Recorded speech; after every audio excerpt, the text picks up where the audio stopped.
चालू करिए।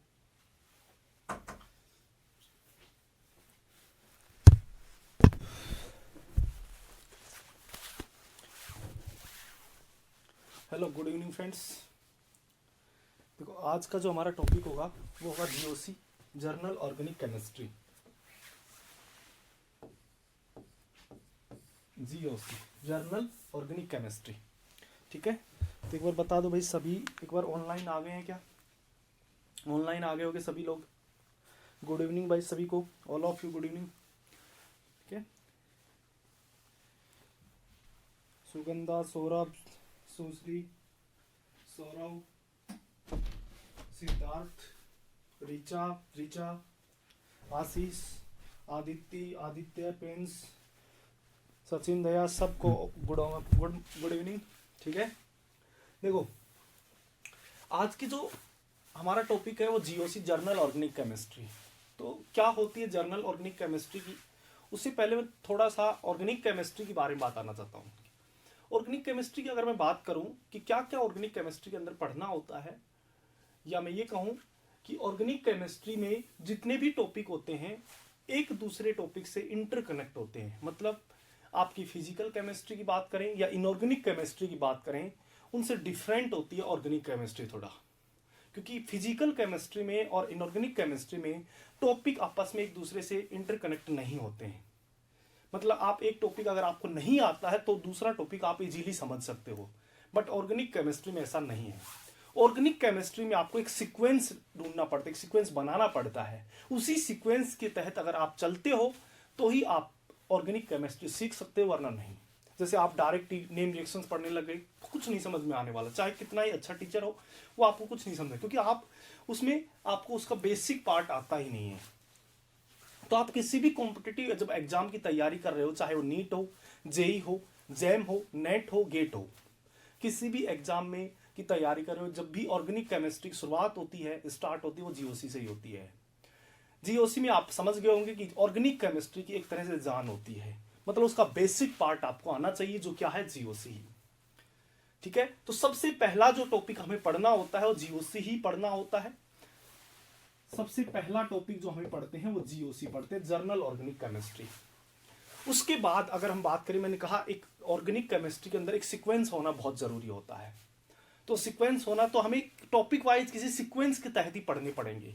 तो सबसे पहले जीओसी पढ़ना पड़ेगा, और उसी के साथ आपको स्टीरियो केमिस्ट्री भी पढ़नी पड़ेगी।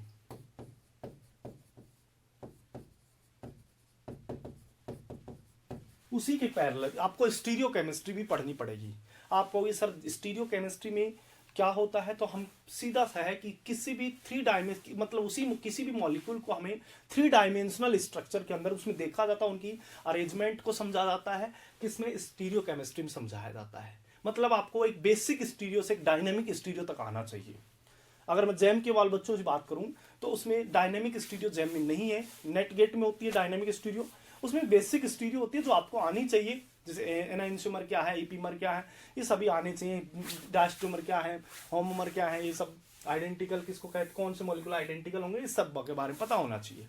ठीक है, तो ये दोनों जो टॉपिक होते हैं एक दूसरे पैरेलल चलते हैं, क्योंकि आप स्टीरियो किसी भी टॉपिक में इन्वॉल्व कर सकते हो, जीओसी आप किसी भी टॉपिक में इन्वॉल्व कर सकते हो। 2 टॉपिक तो आने ही आने चाहिए आपको ऑर्गेनिक सीखने के लिए। उसके बाद यहां आपके पास सेकंड जो टॉपिक आएगा वो आएगा इंटरमीडिएट, क्योंकि आप कोई भी रिएक्शंस करते हो इंटरमीडिएट, जैसे आपके पास कार्बकेटायन हो गया, कार्बेनायन हो गया, फ्री रेडिकल हो गया, कार्बन, फिर बेंजाइन हो गया, नाइट्रीन हो गया, ये सभी इस टाइप के मतलब जितने भी इंटरमीडिएट होते हैं उन सभी के बारे में आपको अच्छी नॉलेज होनी चाहिए। मतलब उनकी स्टेबिलिटी, सबसे पहला उसकी आपको उसकी स्टेबिलिटी के बारे में पता होना चाहिए, सॉरी स्ट्रक्चर के बारे में, स्ट्रक्चर के बारे में। सेकंड उसकी स्टेबिलिटी के बारे में पता होना चाहिए, और थर्ड उसका थर्मोडायनिक प्रोडक्ट, उसके उसके प्रोडक्ट के बारे में आपको इंफॉर्मेशन होनी चाहिए कि उसके प्रोडक्ट कैसे बनते होंगे, कौन सा मेजर होगा, कौन सा माइनर होगा। ये 3 बातें इंटरमीडिएट में पता होनी चाहिए। स्ट्रक्चर कैसी बनती है, स्टेबिलिटी उनकी, और प्रोडक्ट। ये चीजें हमें सेकंड पॉइंट पे क्यों रखा, क्योंकि आप कोई भी रिएक्शंस पढ़ते हो तो उसमें ट्रांजिशन स्टेट और इंटरमीडिएट तो बनता ही बनता है। तो आपको अगर इंटरमीडिएट के बारे में नॉलेज नहीं है तो आप उस रिएक्शंस को नहीं समझ सकते हो कि रिएक्शंस कैसे हो रही होगी। ठीक है, तो सबसे पहले आपको जियो से स्टीरियो, उसके बाद आपको इंटरमीडिएट।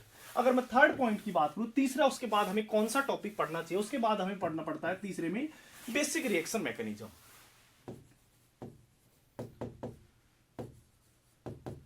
बेसिक रिएक्शन मैकेनिज्म ये हमें पता होना। जैसे आप पढ़ते हो सब्स्टिट्यूशन पढ़ते हो, एडिशन पढ़ते हो, एलिमिनेशन, ये तीनों रिएक्शंस के बारे में आपको नॉलेज होनी चाहिए। किस कौन से सब्स्टिट्यूशन होती है, कौन सा एडिशन होता है, कौन सा एलिमिनेशन रिएक्शंस होती है। उसके बाद हमें ये टॉपिक पढ़ना होता है, क्योंकि मैं पहले ही बता दिया है भाई आपको अगर ऑर्गेनिक केमिस्ट्री सीखनी है तो सबसे पहला जीओसी आनी चाहिए, उसके साथ स्टीरियो भी आनी चाहिए, फिर इंटरमीडिएट आपको आने चाहिए, और फिर आपको बेसिक रिएक्शन मैकेनिज्म। उसके बाद आपको नेम रिएक्शंस पढ़नी होती है। नेम रिएक्शंस के अंदर मान लो मेरे पास यही कंपाउंड आ गया और इस कंपाउंड में मैंने NaOH डाल दिया। ठीक है, NaOH डाल दिया तो ये कैसे रिएक्शंस कर रहे होंगे, ये NaOH और मेरे पास कीटोन है, कैसे रिएक्शंस करते होंगे, इनके बारे में थोड़ी सी नेम रिएक्शन, जैसे आप एल्डोल कंडेंसेशन के नाम से जानते होंगे इस रिएक्शन को। ठीक है, तो कैसे रिएक्शन करते हैं वो सारी बातें हमें नेम रिएक्शन के अंदर पढ़नी है। उसके बाद आपको फिफ्थ जो पॉइंट पढ़ना है वो आपको रिएजेंट पढ़ना होता है।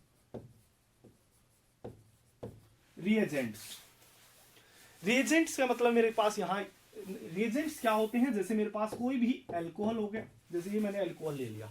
ठीक है, एल्कोहल को मुझे किस में कन्वर्ट करना है, जैसे एल्डिहाइड के अंदर कन्वर्ट करना है। तो यहाँ एल्कोहल से एल्डिहाइड कन्वर्ट करने के लिए मुझे कोई ना कोई कंपाउंड चाहिएगा जो इसको किसी एल्कोहल से कीटोन एल्डिहाइड तक कन्वर्ट कर दे इसको। तो जो भी यहाँ कंपाउंड हमें जरूरत पड़ेगी वही हमारा क्या होता है, रिएजेंट। मतलब हमें यहाँ इस एल्कोहल से एल्डिहाइड तक पहुंचाने के लिए कोई एक रिएजेंट की जरूरत होगी। तो इन रिएजेंट्स के बारे में हमें पढ़ना पड़ेगा। यहाँ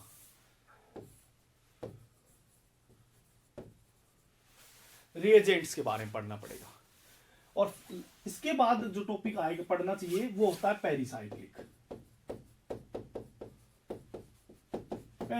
रिएक्शंस। जो पेरिसाइक्लिक रिएक्शंस होती हैं वो थोड़ी सी जितने भी और टॉपिक होते हैं उनसे थोड़ा सा हटके हैं ये। मतलब इसमें आपका एक नॉर्मल बेसिक कोई रिएजेंट सबस्ट्रेट ऐसे रिएक्शंस नहीं होती है, आपके पास हीट और लाइट की प्रेजेंस में पेरिसाइक्लिक रिएक्शंस के अंदर रिएक्शंस होती हैं।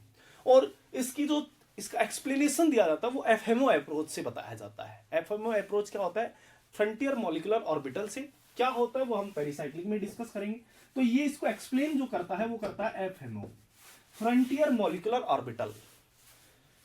एफएमओ से अप्रोच से इसे हम क्या करते हैं, एक्सप्लेन करते हैं। इसके अंदर अगर मैं बात करूं क्या क्या चीजें हमें पढ़नी होती है, इसमें क्या क्या चीजें यूज कर सकते हो आप, जैसे applications of GOC, applications of GOC के आप पेरिसाइक्लिक एप्लीकेशन यूज कर सकते हो, हर एक जगह जीओसी यूज कर सकते हो आप। नेम रिएक्शंस भी यहां यूज कर सकते हो, आप रिएजेंट भी यूज कर सकते हो। ठीक है, आप सब्स्टिट्यूशन रिएक्शंस भी, बेसिक रिएक्शन मैकेनिज्म भी,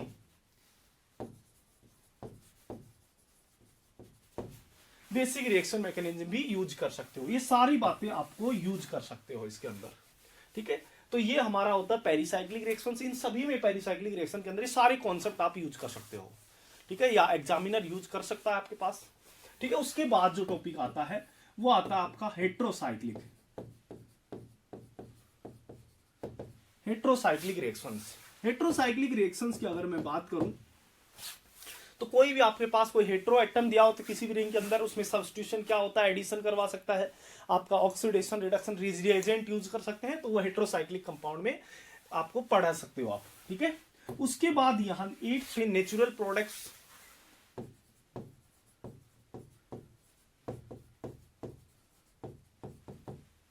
या फिर मैं कहूं बायोमोलिक्यूल्स। बायोमोलिक्यूल्स, ये हमको पढ़ना पड़ता है, ठीक है। उसके बाद यहां आपको स्पेक्ट्रोस्कोपी, स्पेक्ट्रोस्कोपी क्या होती है? 3 डायमेंशनल किसी भी मॉलिक्यूल अननोन जो कंपाउंड होता है उसमें कौन सा कंपाउंड, कैसा अरेंजमेंट है, उसमें कैसी उसकी स्ट्रक्चर है, कौन कौन से एटम प्रेजेंट, इन सभी के बारे में आइडेंटिफाई करता है कौन? स्पेक्ट्रोस्कोपी टेक्निक से। तो हमें लास्ट में हमें स्पेक्ट्रोस्कोपी भी पढ़नी पड़ेगी, ठीक है। तो ये आपका ऑर्गेनिक केमिस्ट्री में होता है कि क्या क्या चीजें आपको पढ़नी चाहिए और किस सीक्वेंस से हमें पढ़नी है, ठीक है। अब हमें बेसिकली हम अपने टॉपिक पे आते हैं कि जीओसी, ठीक है।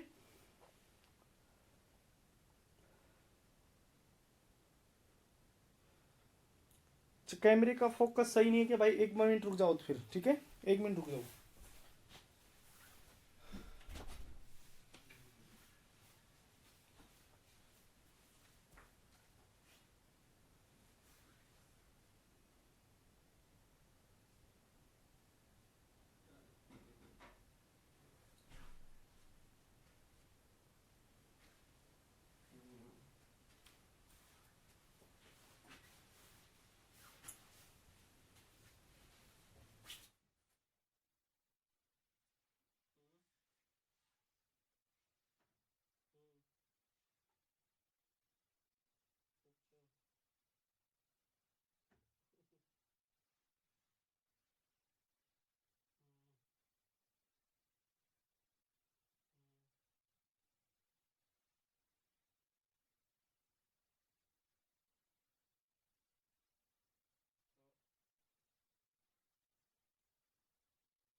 देखो एक बार ये बता दो भाई, वीडियो सभी को क्लियर आ रही है ना?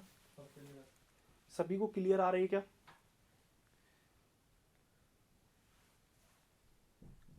भाई देखो जितने भी बच्चे हैं सभी एक बार कनेक्ट हो जाओ। देखो मैं बार बार इसी चीज को एक्सप्लेन नहीं करता रहूंगा, प्लीज मेरी रिक्वेस्ट है आपसे, सभी एक बार कनेक्ट हो जाओ,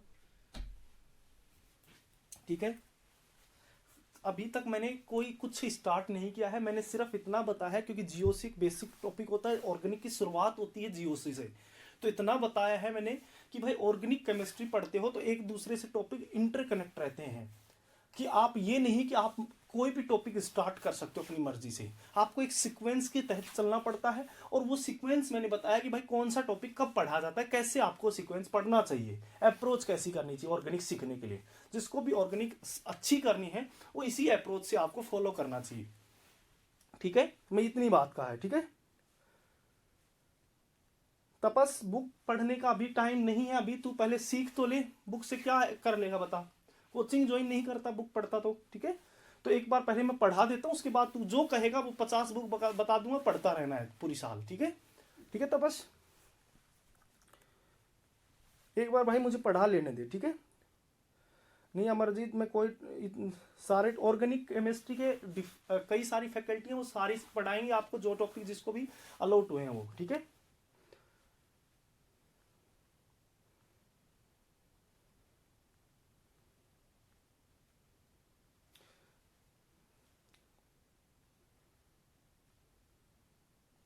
ऋचा सब कुछ एक साथ करने की जरूरत नहीं है, अभी तो मैंने स्टार्ट ही कहाँ किया है, ठीक है। वो मैंने बताया कि भाई कैसे सारे टॉपिक्स आपको पढ़ाए जाएंगे, आपको नहीं पढ़ने हैं, आपको जो बताया जाए बस वो पढ़ लेना, फिर जो कहा जाए कि ये बुक फॉलो कर लो वो बुक फॉलो कर लेना है, ठीक है, पढ़ाए जाएंगे आपको।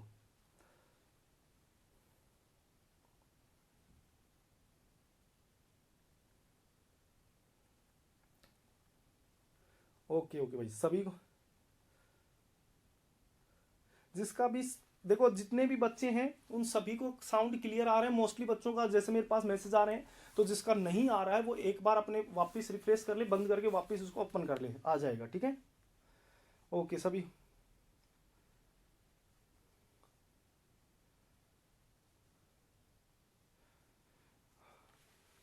भाई देखो मेरा नाम सुमित मेहता है, ठीक है, मैं आईआईटी दिल्ली से एमएससी की है, बस इतनी इंफॉर्मेशन बहुत है, ठीक है। अब स्टार्ट करते हैं। अब देखो ये हमें टॉपिक पढ़ना है, सही है। सबसे पहला अब हम स्टार्ट कर रहे हैं भाई जीओसी, ठीक है। सभी बच्चे कनेक्ट हो गए हैं, तो मेरा थोड़ा सा बेसिक चीजें बतानी थी, क्योंकि ये ऑर्गेनिक का बेसिक टॉपिक होता है। ये अगर टॉपिक नहीं आता है तो मैं पक्का बता देता हूँ आपको, ऑर्गेनिक नहीं सीखने, तो अपने आंख के साथ साथ अपनी आवाज, कान की आवाज भी ध्यान देनी है भाई, सुनना है कानों से, ठीक है। एक एक पॉइंट, कोई पॉइंट मिस नहीं करना है। सबसे पहला जीओसी पढ़ रहे हैं, जर्नल ऑर्गेनिक केमिस्ट्री। सबसे पहला ही क्वेश्चन उठता है कि हम जर्नल ऑर्गेनिक केमिस्ट्री क्यों पढ़ते हैं, वाई रीड जीओसी, क्यों जरूरत पड़ती है हमें ऑर्गेनिक केमिस्ट्री पढ़ने, जीओसी पढ़ने की। तो देखो जीओसी जो होता है दो चीज एक्सप्लेन करता है। पहला, उस मॉलिक्यूल, कोई भी मॉलिक्यूल है, उस मॉलिक्यूल की केमिकल प्रॉपर्टी को एक्सप्लेन करने के लिए हेल्प करता है, to explain all chemical property of a molecule. जित उस कोई भी मॉलिक्यूल है उसकी केमिकल प्रॉपर्टी को एक्सप्लेन कौन करता है, जीओसी एक्सप्लेन करने आती है। दूसरी चीज, कोई भी आपको, जैसे मैंने इंटरमीडिएट लिखा है सेकंड टॉपिक, ठीक है, आपके पास चाहे मॉलिक्यूल हो, आयंस हो, और चाहे मेरे पास कोई भी कंपाउंड हो, उस कंपाउंड या मॉलिक्यूल या आयंस की स्टेबिलिटी को एक्सप्लेन करने के लिए कौन आता है, जीओसी ही। उसको एक्सप्लेन कौन करता है, जीओसी। तो आप कोई भी टॉपिक पढ़ रहे हो, उसकी कोई भी कंपाउंड हो, चाहे आपको ऑर्गेनिक केमिस्ट्री, कोई कहीं से भी कोई कंपाउंड हो, उनकी केमिकल प्रॉपर्टी को एक्सप्लेन कौन करता है, जीओसी। दूसरा, मैंने स्टेबिलिटी ऑफ मॉलिक्यूल्स, आयंस या कंपाउंड, किसी की भी स्टेबिलिटी को एक्सप्लेन कौन करेगा, जीओसी, ठीक है। इसी दो रीजंस की वजह से हमें जीओसी पढ़नी पड़ती है, ठीक है। अब जीओसी में क्या क्या चीजें पढ़ी जाती हैं, सबसे पहले बात करें कि क्या क्या चीजें हमें पढ़नी होती है जीओसी के अंदर। तो यहां आपको दो ही चीजें पढ़नी होती है, एक तो इलेक्ट्रॉनिक डिस्प्लेसमेंट, इलेक्ट्रॉनिक डिस्प्लेसमेंट, ठीक है, और दूसरा इसके एप्लीकेशंस। दूसरा आपको क्या पढ़ना पड़ता है, applications of, applications of electronic displacement,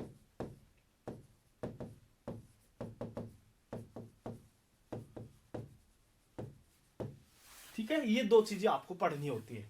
अब इलेक्ट्रॉनिक डिस्प्लेसमेंट मतलब साफ समझ में आ रहा है कि इलेक्ट्रॉन का डिस्प्लेसमेंट हुआ होगा, तो कोई भी मोड हो सकता है आपके पास। सबसे पहला जो मोड होता है वो होता है electronic displacement on pi bonds, in pi bonds के अंदर, मतलब पाई बॉन्ड्स के अंदर इलेक्ट्रॉन का डिस्प्लेसमेंट, तो इसे बोला जाएगा pi bond displacement, pi bond displacement. देखो पाई बॉन्ड डिस्प्लेसमेंट की अगर मैं बात करूं, जैसे पाई बॉन्ड के थ्रू डिस्प्लेसमेंट होता है, तो उसको आप खूब पढ़ते हो, रेजोनेंस नाम देते हो, रेजोनेंस, ठीक है, आप रेजोनेंस कहते हो। तो हमें एक तो रेजोनेंस पढ़ना है जिसके थ्रू क्या होते हैं, पाई बॉन्ड का। दूसरा सिग्मा बॉन्ड डिस्प्लेसमेंट पढ़ना होता है, सिग्मा बॉन्ड डिस्प्लेसमेंट हमें पढ़ना है।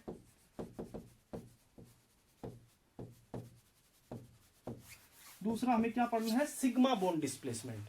सिग्मा बॉन्ड डिस्प्लेसमेंट का नाम क्या होता है, इंडक्टिव इफेक्ट। क्या होता है, इंडक्टिव इफेक्ट। ये भी हमें पढ़ना है, ठीक है। और तीसरा इलेक्ट्रॉनिक डिस्प्लेसमेंट के अंदर आता है सिग्मा और pi bond displacement, sigma pi दोनों का डिस्प्लेसमेंट, जिसमें सिग्मा बॉन्ड का भी डिस्प्लेसमेंट हो रहा हो और पाई बॉन्ड का भी डिस्प्लेसमेंट हो रहा, उसे क्या कहा जाता है, उसका नाम होता है hyper conjugation.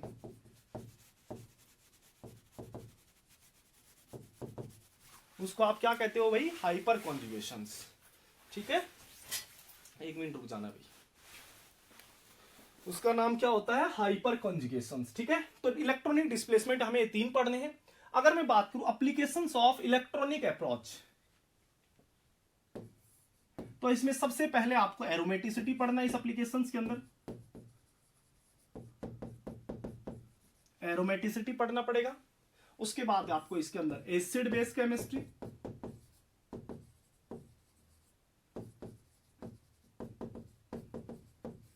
Acid base chemistry, और लास्ट जो इसमें पढ़ना होता है स्टेबिलिटी ऑफ इंटरमीडिएट्स।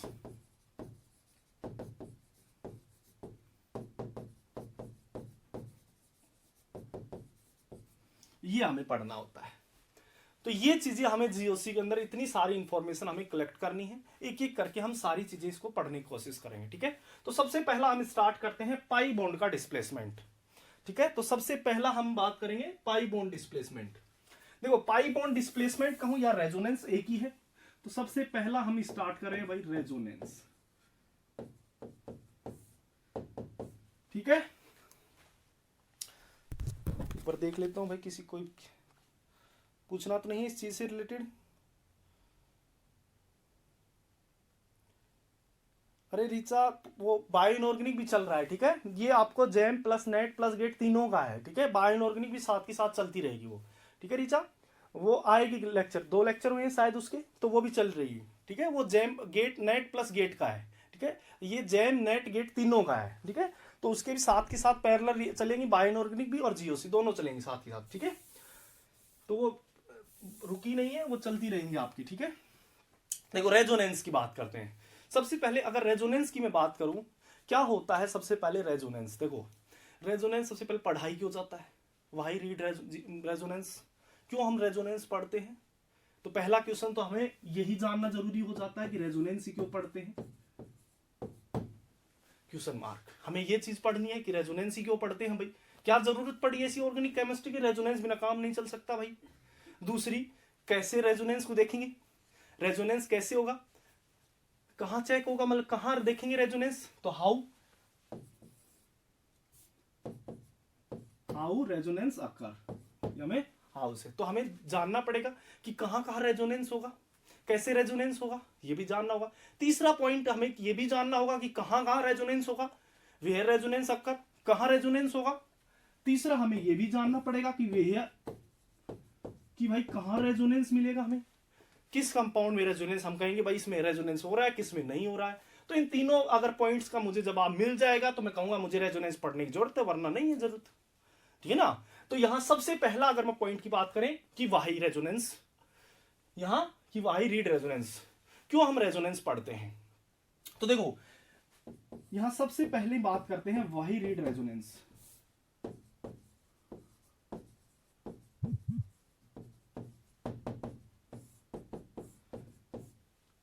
रेजोनेंस क्यों पढ़ते हैं, तो देखो यहां मान लो मेरे पास कोई भी मॉलिक्यूल है, जैसे मैं एक सिंपल मॉलिक्यूल लेता हूं, ये मेरे पास कोई मॉलिक्यूल है। ठीक है, इस मॉलिक्यूल में मेरे पास न्यूक्लियोफाइल डाल दिया मैंने। आप सभी जानते हो compound alpha beta unsaturated carbonyl compounds है, तो यहाँ ये NU नेगेटिव है, एक न्यूक्लियोफाइल है। ठीक है, ये न्यूक्लियोफाइल जब यहाँ अटैक करता है आपके पास, यहाँ अटैक करता है तो आपका ये प्रोडक्ट बनता है, क्योंकि एक इलेक्ट्रोफाइल और न्यूक्लियोफाइल के बीच में क्या होगा, इंटरेक्शंस होगा। ठीक है, तो इंटरेक्शंस होगा, तो बताओ यहां मेरे पास ये इलेक्ट्रोफिलिक सेंटर होगा, क्योंकि जो मोर इलेक्ट्रोनेगेटिव उस पे नेगेटिव देते हैं, जो लेस इलेक्ट्रोनेगेटिव होता है उस पे पॉजिटिव होता है। ठीक है, तो यहां पॉजिटिव चार्ज था तो न्यूक्लियोफाइल यहां अटैक कर दे, ये प्रोडक्ट, बट यहां मेरे पास ये प्रोडक्ट मुझे मिला। ठीक है, बट जब एक्सपेरिमेंटली हम देखने गए इसी कंपाउंड के साथ ये रिएक्शंस को, तो ये तो आ ही रहा था, बट इसके साथ एक और कंपाउंड आ रहा था और ये कंपाउंड बन रहा था वो कुछ, मतलब यहां ये कंपाउंड भी हमें मिल रहा था। तो यहां अगर मैं इसकी बात करूं, यहां इसका मतलब न्यूक्लियोफाइल कहीं यहां पर भी अटैक किया होगा, मतलब यहां पर भी, और हमें पता है कि भाई इलेक्ट्रोनेगेटिव डिफरेंस होगा तभी ये न्यूक्लियोफाइल वहां अटैक करेगा। तो अगर इन दोनों कार्बन की मैं बात करूं तो यहां तो कोई मुझे इलेक्ट्रोनेगेटिव डिफरेंस दिख भी नहीं रहा है। इसका मतलब कि मुझे एक्सपेरिमेंटली तो ये दोनों चीजें मिल रही हैं, बट यहां ये न्यूक्लियोफाइल हमें साफ दिख रहा है, यहां इलेक्ट्रोनेगेटिव डिफरेंस है, तो यहां अटैक करेगा और नहीं अटैक कर रहा होगा। तो इसी चीज को, ये एक स्ट्रक्चर जो है वो हमें यहां सारी इंफॉर्मेशन नहीं दे पा रही है कि ये दो प्रोडक्ट कैसे बने होंगे, ये दो प्रोडक्ट कैसे बने होंगे, ये इंफॉर्मेशन हमें यहां से ये एक स्ट्रक्चर देख करके हम नहीं बता पाएंगे। आप कहोगे सर यहां से ये पाई बॉन्ड शिफ्ट कर दे, भाई इसी को तो रेजोनेंस कहते हैं। ठीक है, तो यहां मेरे पास ये एक स्ट्रक्चर, कोई भी एक लुईस डॉट स्ट्रक्चर से देख करके आप उसके प्रोडक्ट को या उसकी केमिकल प्रॉपर्टी को एक्सप्लेन नहीं कर पाते हो, तब कौन आता है, तब रेजोनेंस आता है उस चीज को एक्सप्लेन करने के लिए। रेजोनेंस कहता है कि भाई ये दो प्रोडक्ट जो बने हैं, ये एक तो रेजोनेंस के थ्रू बना होगा और एक आपका डायरेक्ट एडिशन से। तो आप कहोगे कैसे रेजोनेंस होता होगा, तो आप कहोगे सीधा कि मेरे पास ये जो पाई बॉन्ड था, ये आपका यहां से ये पाई बॉन्ड यहां से यहां शिफ्ट हुआ होगा और यहां से यहां शिफ्ट हुआ होगा, तो जो ले रहा होगा उस पे हम नेगेटिव देते हैं और जो डोनेट कर रहा है उस पे पॉजिटिव। ये हो गया होगा। और दूसरी इसी की रेजोनेटिंग जो स्ट्रक्चर होगी वो आपका ये पाई बॉन्ड शिफ्ट हो जाएगा, ये पाई बॉन्ड शिफ्ट होगा तो क्या बन जाएगा भाई, यहां से अगर मैं कहूं ये पाई बॉन्ड भी शिफ्ट हो गया तो यहां से ये सेकंड नहीं हुआ शिफ्ट, तो ये आप O माइनस बनाओगे, ये पॉजिटिव। आप कहोगे भाई यहां से अब न्यूक्लियोफाइल डाल के देखो, आपको ये इसकी रेजोनेटिंग स्ट्रक्चर एक्सप्लेन करके देंगे दोनों प्रोडक्ट को। आप कहोगे मेरे पास जो न्यूक्लियोफाइल है भाई उसका इलेक्ट्रोफिलिक सेंटर ये भी है और ये भी है, तो यहां दोनों जगह आप अटैक करवा सकते हो न्यूक्लियोफाइल का, दोनों जगह अटैक होगा, तो आप कहोगे दोनों प्रोडक्ट पॉसिबल है। इस चीज को कौन सा एक्सप्लेन करने के आया, रेजोनेंस। इस चीज को कौन एक्सप्लेन करने के लिए आया, रेजोनेंस। इसी को आप केमिकल प्रॉपर्टी कहते हो। तो पहला हमें क्या एक्सप्लेन करके देता है, रेजोनेंस जो होता है वो ऑल केमिकल प्रॉपर्टी को एक्सप्लेन करता है। मैं कहूंगा टू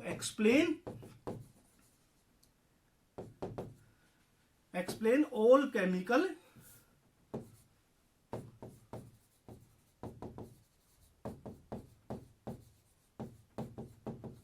प्रॉपर्टीज, जितनी भी chemical properties of a molecule, ठीक है, कोई भी मॉलिक्यूल है मेरा, उसकी केमिकल प्रॉपर्टी, रिएक्शन होने केमिकल प्रॉपर्टी है भाई, ठीक है, तो उसकी केमिकल प्रॉपर्टी को एक्सप्लेन कौन करता है, रेजोनेंस। तो पहला काम मैंने कहा क्यों पढ़ते हैं, व्हाई रीड रेजोनेंस, क्यों जरूरत पड़ी हमें, तो पहली चीज तो हमें मिल गई कि कोई भी रिएक्शन हो रही है तो हम एक स्ट्रक्चर देख करके उसके प्रोडक्ट आपको नहीं पता चल सकते, तो आपको क्या करना पड़ेगा, उसकी रेजोनेटिंग स्ट्रक्चर बनानी पड़ेगी और उन सभी रेजोनेटिंग स्ट्रक्चर से मिलकर के आपको प्रोडक्ट बताने पड़ेंगे कि ऐसे ऐसे प्रोडक्ट बने होंगे। तो उसकी केमिकल प्रॉपर्टी को एक्सप्लेन कौन करता है, रेजोनेंस। दूसरा पॉइंट की बात करो कि हमें दूसरा पॉइंट और क्यों पढ़ना पड़ता है, तो मैं कहूंगा दूसरा पॉइंट हमें पढ़ने के लिए यहां मैंने कहा जितने भी आयंस होते हैं, मॉलिक्यूल होते हैं, कंपाउंड होते हैं, उनकी स्टेबिलिटी को भी एक्सप्लेन कौन करता है, रेजोनेंस करता है। तो मैं कहूंगा टू एक्सप्लेन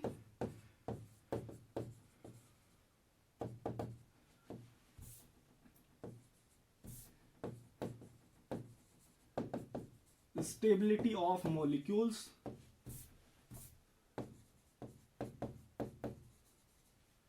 और आयंस हो गए, मॉलिक्यूल हो गए, कंपाउंड हो गए, उन सभी की स्टेबिलिटी को एक्सप्लेन कौन करता है, रेजोनेंस। कैसे करता होगा, जैसे आपके पास ये कंपाउंड दे दिया जैसे, और आपके पास एक ये कंपाउंड दे दिया, ठीक है, आपको कह दिया जाए कि बताओ इन दोनों में कौन सबसे ज्यादा स्टेबल होगा, तो आप साफ कहोगे कि भाई ये ज्यादा स्टेबल होगा। आप कहोगे कैसे स्टेबल होगा, तो हम कहेंगे भाई ये दो पाई बॉन्ड जो होंगे ये रेजोनेंस कर रहे होंगे, और ये रेजोनेंस कर रहे होंगे तो यहां से इसकी रेजोनेंस की वजह से ये मेरा ज्यादा स्टेबल हो जाता है, ये मॉलिक्यूल ज्यादा स्टेबल होगा, और ये मॉलिक्यूल रेजोनेंस नहीं कर रहा है, ठीक है, तो ये रेजोनेंस नहीं कर रहा होगा, तो यहां से हम कहेंगे लेस स्टेबल होगा। जैसे आयंस की बात कर लूं मैं, जैसे आपका ये कार्बोकेटायन आ गया, एक आपके पास ये कार्बोकेटायन आ गया, आप कहोगे कौन सा ज्यादा स्टेबल होगा, तो आप कहोगे ये मेरे ज्यादा स्टेबल होगा। कहोगे कैसे ज्यादा स्टेबल हो रहा होगा, तो आप कहोगे रेजोनेंस हो रहा है भाई, इसमें क्या हो रहा है, रेजोनेंस, यहां से रेजोनेंस होगा और रेजोनेंस होकर के ये बन जाएगा, तो इससे चार्ज डिस्पर्स होगा, तो उसकी वजह से स्टेबिलिटी आएगी। कैसे स्टेबिलिटी आती है वो सब हम कार्बोकेटायन के अंदर ही देखेंगे, पर ये चीज मैं बता रहा हूं कि रेजोनेंस हमें क्या चीज क्यों पढ़ना पड़ रहा है, क्यों पढ़ना, पहला तो मैंने बताया क्यों पढ़ना पड़ा, पहला to explain all chemical properties of a molecule, second to explain to explain stability of molecule, या मैं कहूं आयंस।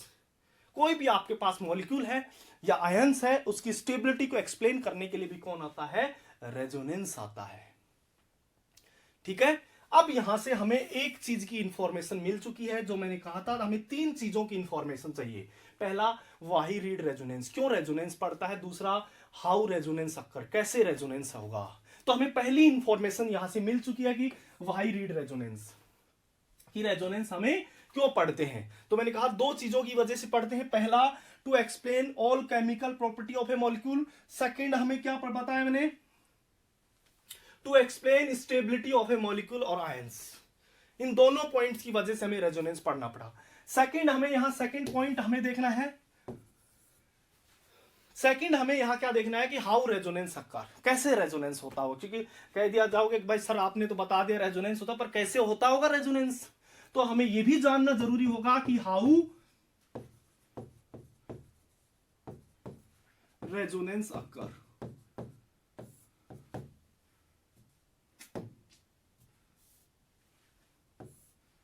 कैसे रेजोनेंस होता होगा। ये सेकंड पॉइंट हमें जानना पड़ेगा रेजोनेंस सीखने के लिए, कैसे होता होगा। तो देखो हर जगह तो रेजोनेंस हो नहीं सकता है, हर जगह तो रेजोनेंस होगा नहीं। तो हमें इसका मतलब हर जगह अगर रेजोनेंस नहीं होगा तो कोई ना कोई तो प्राइमरी कंडीशंस रही होंगे उसमें, कोई ना कोई तो प्राइमरी कंडीशंस उसके अंदर रही होंगी। तो कौन कौन सी प्राइमरी कंडीशंस होती हैं कि रेजोनेंस, कि हमें कौन कौन सी कंडीशंस को फॉलो करना पड़ेगा कि उसमें हम कहेंगे रेजोनेंस हो रहा है, इसमें कहेंगे रेजोनेंस। जैसे मैंने यही एग्जांपल लिया, मैंने कहा इस एग्जांपल्स के अंदर कि मैंने कहा इसके अंदर रेजोनेंस हुआ, इसके अंदर नहीं हुआ। भाई ऐसा इसमें क्या दिख गया आपको जो रेजोनेंस नहीं हो रहा, और ऐसा इसमें क्या दिख गया कि रेजोनेंस हो रहा है। तो इसका मतलब कोई ना कोई कंडीशंस को फॉलो कर रहा होगा ये, इसीलिए हम कह रहे हैं इसके अंदर रेजोनेंस हो रहा होगा। तो मैंने कहा सबसे पहला जो आपके पास होना चाहिए सॉरी, तो आपके पास क्या होना चाहिए, पी ऑर्बिटल प्रेजेंट होना चाहिए, must have P orbital conditions. तो रेजोनेंस होने के लिए पी ऑर्बिटल होना चाहिए, तो must have P orbital, P orbital आपको प्रेजेंट होना चाहिए। अगर रेजोनेंस होता है तो पहली कंडीशन तो यही है कि उसके पास क्या होना चाहिए, उस मॉलिक्यूल के पास क्या होना चाहिए, उस आयंस के पास पी ऑर्बिटल अवेलेबल होना चाहिए। सेकंड, ठीक है, पी ऑर्बिटल जो होता है उसके एडजेसेंट में भी पी ऑर्बिटल होना चाहिए। मैंने सेकंड पॉइंट क्या कह रहा हूं, जो पी ऑर्बिटल, मैंने कहा पहला पी ऑर्बिटल तो होना ही चाहिए, बट उसके एडजेसेंट में भी पी ऑर्बिटल होना चाहिए। मतलब ये नहीं है कि मॉलिक्यूल है, जैसे मैं पी ऑर्बिटल हूं, मेरे साइड बगल में पी ऑर्बिटल है ही नहीं तो रेजोनेंस नहीं होगा। मतलब एक और कंडीशन क्या सॉरी क्या होगा कि मेरे पास पी ऑर्बिटल है तो उसके एडजेसेंट दोनों तरफ पी ऑर्बिटल भी होना चाहिए, उसके एडजेसेंट में भी पी ऑर्बिटल होना चाहिए। ठीक है, तो यहां क्या होगा, एडजेसेंट पी ऑर्बिटल,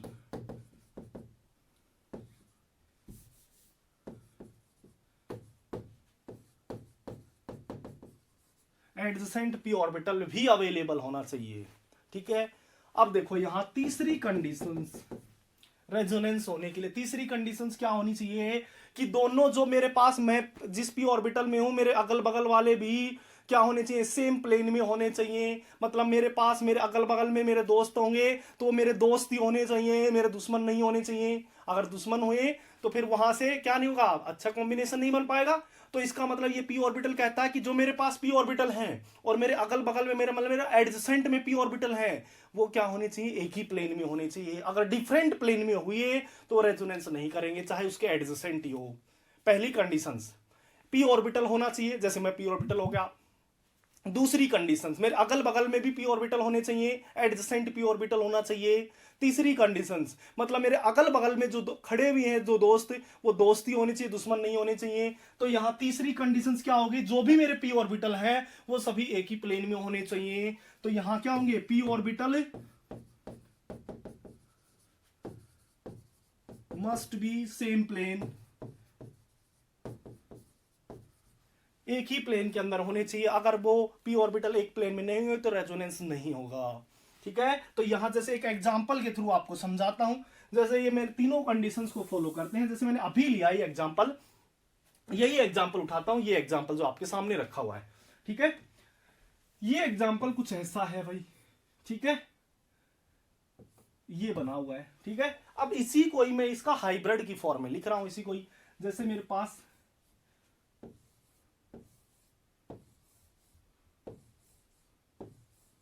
ठीक है, एक मेरे पास दूसरा भी है, ये दूसरा था, इधर लिख देता हूं भाई। ठीक है, उसमें यहां पी ऑर्बिटल थे, पाई बॉन्ड यहां था, ठीक है। अगर इसका भी मैं हाइब्रिड लिखने की कोशिश करूं तो कुछ ऐसा नजर आएगा मुझे, ठीक है। और यहां क्या बना हुआ है, पाई बॉन्ड, तो पाई बॉन्ड बना हुआ है, तो इसका मतलब ये आपस में ओवरलैपिंग की हुई होगी, ये आपस में ओवरलैपिंग कर रखी होंगी पाई बॉन्ड से, ठीक है। यहाँ ये पाई बॉन्ड कर रखा है तो यहां पर भी 2 इलेक्ट्रॉन होंगे, 2 इलेक्ट्रॉन यहां पर भी, देखो ये पाई बॉन्ड बनाया तो कुछ ऐसा हाइब्रिड बनेगा इसका।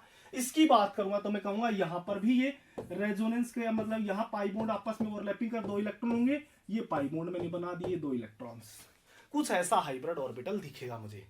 तो यहां मैंने कहा कि भाई ये हमारा रेजोनेंस की वजह से स्टेबल हो जाता है, ये रेजोनेंस की वजह से स्टेबल नहीं होता है। तो ऐसा इसमें क्या है भाई, इसमें रेजोनेंस कैसे पता चला कि मेरे पास इसी कंपाउंड के अंदर रेजोनेंस है, इसके अंदर नहीं है।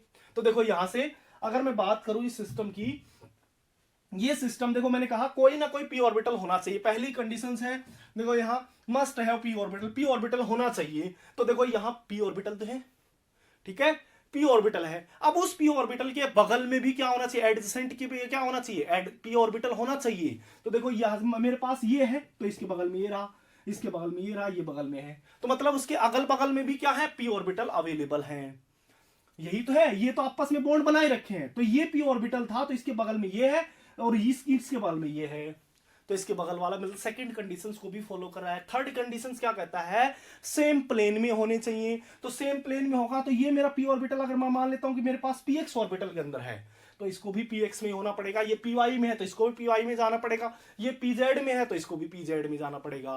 अगर ये तीनों कंडीशन हो रही हैं तो ये क्या करेगा, अपने दोनों के दोनों इलेक्ट्रॉन इस ऑर्बिटल को दे देगा और ये अपने दोनों के इलेक्ट्रॉन इस पी ऑर्बिटल में शिफ्ट हो जाएगा। तो देखो यहां से क्या बनेगा, आपके पास कुछ ऐसा हाइब्रिड नजर आएगा कि यहां ये पी ऑर्बिटल था,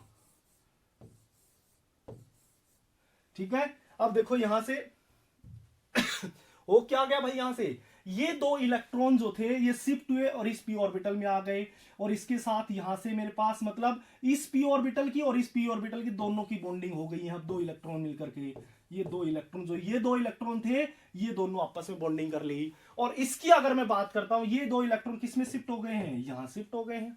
ये पी ऑर्बिटल आपका खाली है जिसपे आप कार्बोकेटाइन दिखा सकते हो, तो ये पी ऑर्बिटल आपका खाली रह जाएगा। तो आपको कुछ जो स्ट्रक्चर नजर आएगी इसकी, आप कहोगे ये यहां से यहां गया है तो ये यहां से यहां गया होगा। इसका उल्टा भी कर सकते हो आप, तो यहां से आप कहोगे ये मेरा नेगेटिव बना होगा, ये पॉजिटिव बना होगा, इसी को कहते हो। तो ये मेरा नेगेटिव बन गया, ये पाई बॉन्ड बीच में बन गया और ये पॉजिटिव। सेम इसमें आप चेक करने बैठोगे, इसमें देखोगे तो आप कहोगे भाई मेरे पास सबसे पहले पी ऑर्बिटल, ये पी ऑर्बिटल है, यही तो पाई बॉन्ड है तो इसके पी ऑर्बिटल है। अब इसके दूसरी कंडीशन पी और फर्स्ट कंडीशन फॉलो हो गई। सेकंड कंडीशन मैं क्या कहता हूं कि उसके बगल में एडजेसेंट पे क्या होना चाहिए, पी ऑर्बिटल। इसके एडजेसेंट पे देखा ये पी ऑर्बिटल है ही नहीं, पी ऑर्बिटल नहीं है तो वो क्या नहीं होगा, रेजोनेंस होगा नहीं, तो इसमें सेकंड कंडीशन फॉलो नहीं कर रही है, ठीक है। तो ये हमारा कौन सा था कि मेरे पास रेजोनेंस हो भी रहा है, कैसे पता करें, तो 3 कंडीशंस होगी, तीनों कंडीशंस को फॉलो करना है, ठीक है। तो बताओ इसमें अगर कोई किसी को प्रॉब्लम हो तो फटाफट बताओ भाई, फिर आगे बढ़े हम, ठीक है। फटाफट बताओ कोई प्रॉब्लम है तो किसी को।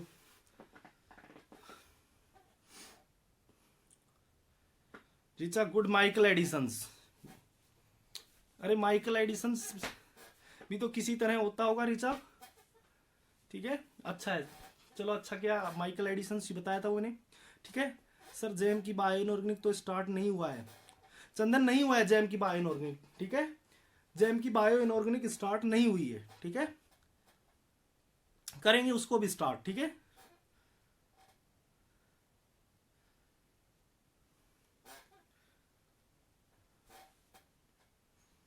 ठीक है, तो बताओ भाई कोई प्रॉब्लम हो तो फटाफट प्रॉब्लम पूछो, किसी को कोई भी प्रॉब्लम हो तो।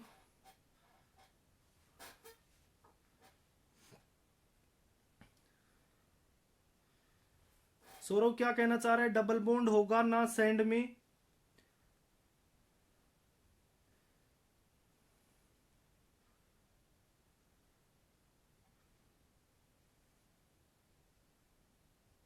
सर बफर हो रहा है। अरे भाई क्या पूछने लग गए बफर वफर की,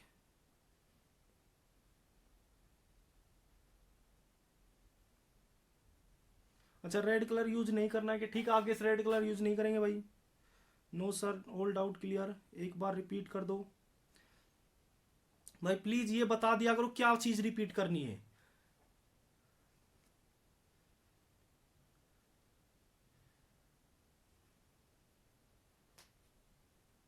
रंजीश, रजनी से एक बार ये बता देना है भाई क्या रिपीट करना है, ठीक है। रजनी से एक बार क्या रिपीट करना है वो बता दो भाई, ठीक है। सेम प्लेन मतलब सेम प्लेन होना चाहिए, मतलब जिसके साथ जो पी ऑर्बिटल मिक्स हो रहे हैं, ओवरलैप कर रहे हैं, जिसको आप इनऑर्गेनिक केमिस्ट्री में क्या कहते हैं, ओवरलैपिंग।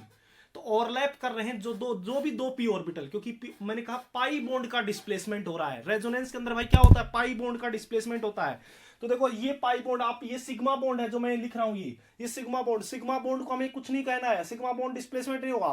रेजोनेंस किसको कहते हो, पाई बॉन्ड का electronic displacement, pi bond shift होगा। एक जगह यहां इलेक्ट्रॉन थे, यहां पाई इलेक्ट्रॉन थे, वो शिफ्ट कहां हो गए, देखो यहां चले गए हैं।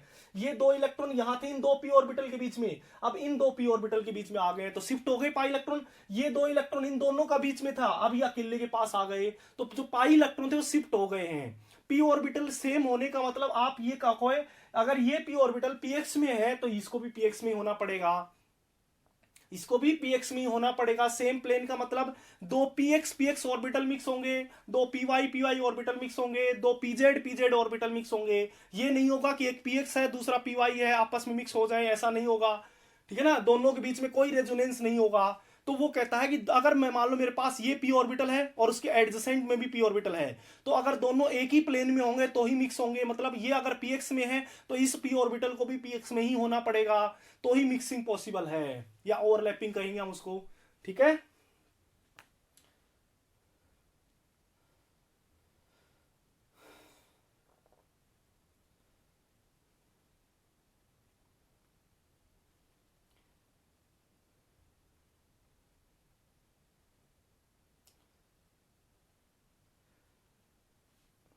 आवाज नहीं आ रही क्या, एक बार आवाज का भाई बता दो, आवाज नहीं आ रही क्या।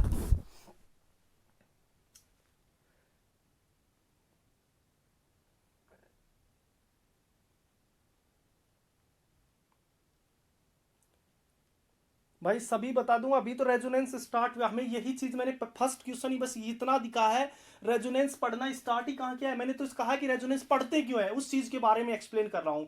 दूसरा मैंने कहा कि रेजोनेंस क्या होता है उसके बारे में बात कर रहा हूँ, ठीक है, कैसे होता होगा रेजोनेंस। तीसरा हमें ढूंढना पड़ेगा कहाँ कहाँ रेजोनेंस होता होगा, ठीक है। ओके, आ रही है भाई सभी को, ठीक है। कोई डाउट तो नहीं है, अब और कोई आगे बढ़े।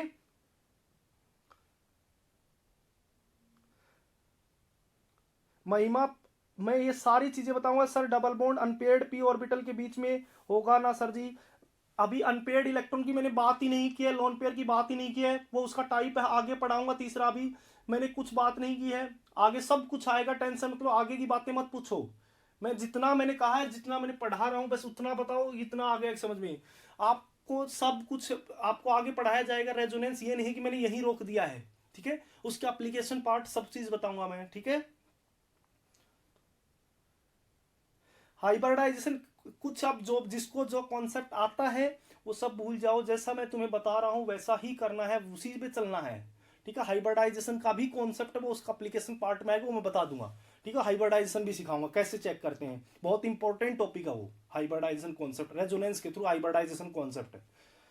उसी के उससे बहुत चीजें एक्सप्लेन होंगी, क्या चीजें एक्सप्लेन होंगी वो मैं बताता चलूंगा, ठीक है।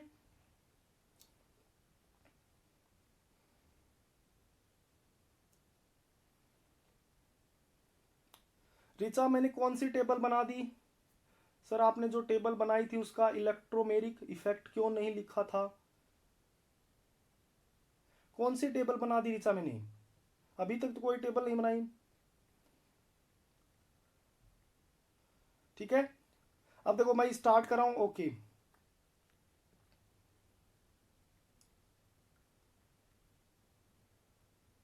ये भी भाई बताऊंगा अविका, मॉलिक्यूल को देखकर आपको सब पता चल जाएगा। अभी तो सिर्फ एक एग्जांपल दिया इसको समझने के लिए, ठीक है। ये भी बताऊंगा कि किस मॉलिक्यूल में आपको पी ऑर्बिटल में मिक्स होंगे, किस में नहीं हो रहे हैं, वो सारी चीजें आ जाएगी। रेजोनेंस के टाइप है वो सब जो तुम पूछना चाह रहे हो, रेजोनेंस के टाइप है। तो रेजोनेंस के टाइप है। तीसरा जो मैंने कहा why read resonance, why resonance occur, where where resonance occur, इसमें हमें तीनों यही कॉन्सेप्ट पढ़ना है, उनके टाइप ही पढ़ने हैं वेयर के अंदर, ठीक है, वो उसके टाइप है।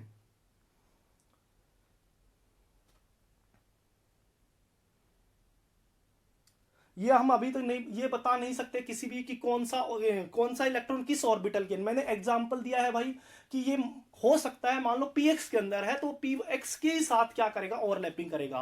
वो किसी भी पीएक्स पीवाई पीजेड के अंदर किसी के अंदर भी हो सकता है, बट ओवरलैपिंग मैंने कहा अगर पीएक्स में होता है तो उसके साइड वाला भी पीएक्स के साथ होना चाहिए, तभी वो ओवरलैपिंग करेगा, वरना नहीं करेगा, ठीक है। इलेक्ट्रॉन है, एक इलेक्ट्रॉन पीएक्स पीआई पीजेड तीनों में हो सकता है, कहीं पर भी पॉसिबिलिटी हो सकती है। ये हम बता नहीं सकते एग्जैक्ट कि किस ऑर्बिटल के अंदर है, ठीक है।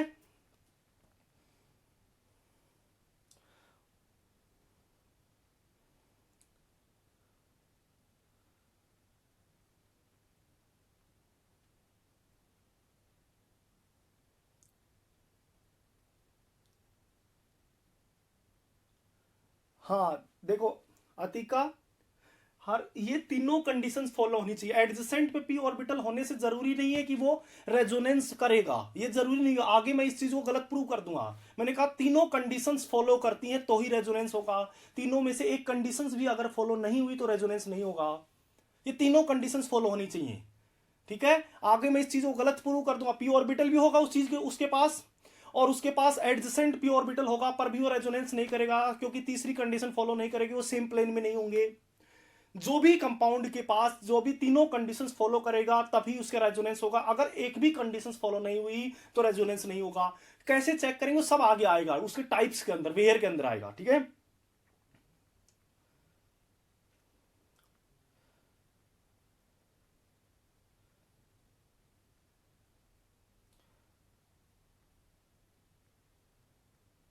देखो भाई जितना भी है इंडक्टिव हाइपर, रिचा मैंने ये कहा है कि जिसमें सिग्मा बॉन्ड का डिस्प्लेसमेंट होता है, सिग्मा बॉन्ड शिफ्ट होता है, एक जगह से दूसरी जगह चला जाता है, उसको इंडक्टिव इफेक्ट कहते हैं। जिसमें पाई बॉन्ड शिफ्ट हो जाता है उसे रेजोनेंस कहते हैं, ठीक है। जिसमें सिग्मा बॉन्ड और पाई बॉन्ड दोनों का डिस्प्लेसमेंट होते हैं, दोनों शिफ्ट हो जाते हैं, तो उसे हाइपर कॉन्जुगेशन कहते हैं, ठीक है। हम पहला पढ़ रहे हैं रेजोनेंस, मतलब उसके अंदर ओनली फॉर पाई बॉन्ड का शिफ्ट होगा, ठीक है। हाँ ठीक है प्रिया। अरे भाई क्लास चलेगी अभी तो 9:30-10 बजे तक चलेगी, 10 बजे का करीब, ठीक है। तो इसकी चीज की टेंशन मतलब क्लास कब तक चलेगी, ठीक है। तो हमारा ये था सेकंड की हाउ रेजोनेंस अकर, ठीक है। थर्ड हमारे पास अब तीसरा केस आता है। मैंने कहा पहला हमने पढ़ा कि वाई क्यों पढ़ते हैं हम resonance, why read resonance. Second हमने हाउ रेजोनेंस अकर, कैसे रेजोनेंस होता है। तीसरा हमें पॉइंट पढ़ना है यहां पर, तीसरा पॉइंट यहां हमें क्या पढ़ना पड़ेगा भाई, कि वेयर रेजोनेंस अकर, कि कहां रेजोनेंस होगा,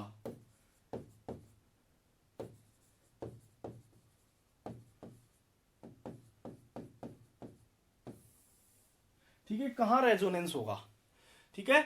तो इस तीसरा हमें इस पॉइंट पे पढ़ना पड़ेगा क्वेयर, कि कहां कहां होगा। तो देखो 6 टाइप होती है रेजोनेंस की, 6 जगह रेजोनेंस पॉसिबल है, ओनली फॉर 6। तो 6 टाइप होते हैं, ठीक है। 6 टाइप की जगह 6 जगह ही रेजोनेंस होता है, ठीक है। एक एक करके हम 6 के 6 पॉइंट डिस्कस करेंगे। तो सबसे पहला पॉइंट हम स्टार्ट करते हैं यहां पर, कि सबसे पहले लोन पेयर पाई रेजोनेंस, लोन पेयर पाई रेजोनेंस।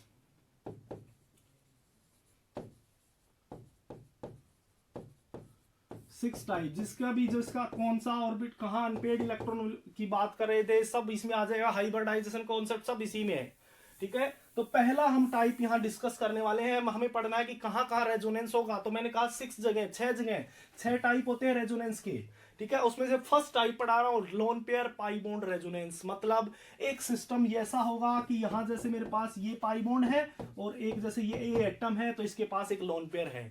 इसे आप लोन पेयर भी कह सकते हो, अनशेयर्ड पेयर ऑफ इलेक्ट्रॉन भी कह सकते हो, और इसके पास ये मेरे पास अनशेयर्ड पेयर ऑफ इलेक्ट्रॉन या लोन पेयर कह सकते हो, ठीक है। या इसी को ही बोला जाता है नॉन बॉन्डिंग इलेक्ट्रॉन भी कहते हो, तीनों नाम इसी के ही हैं।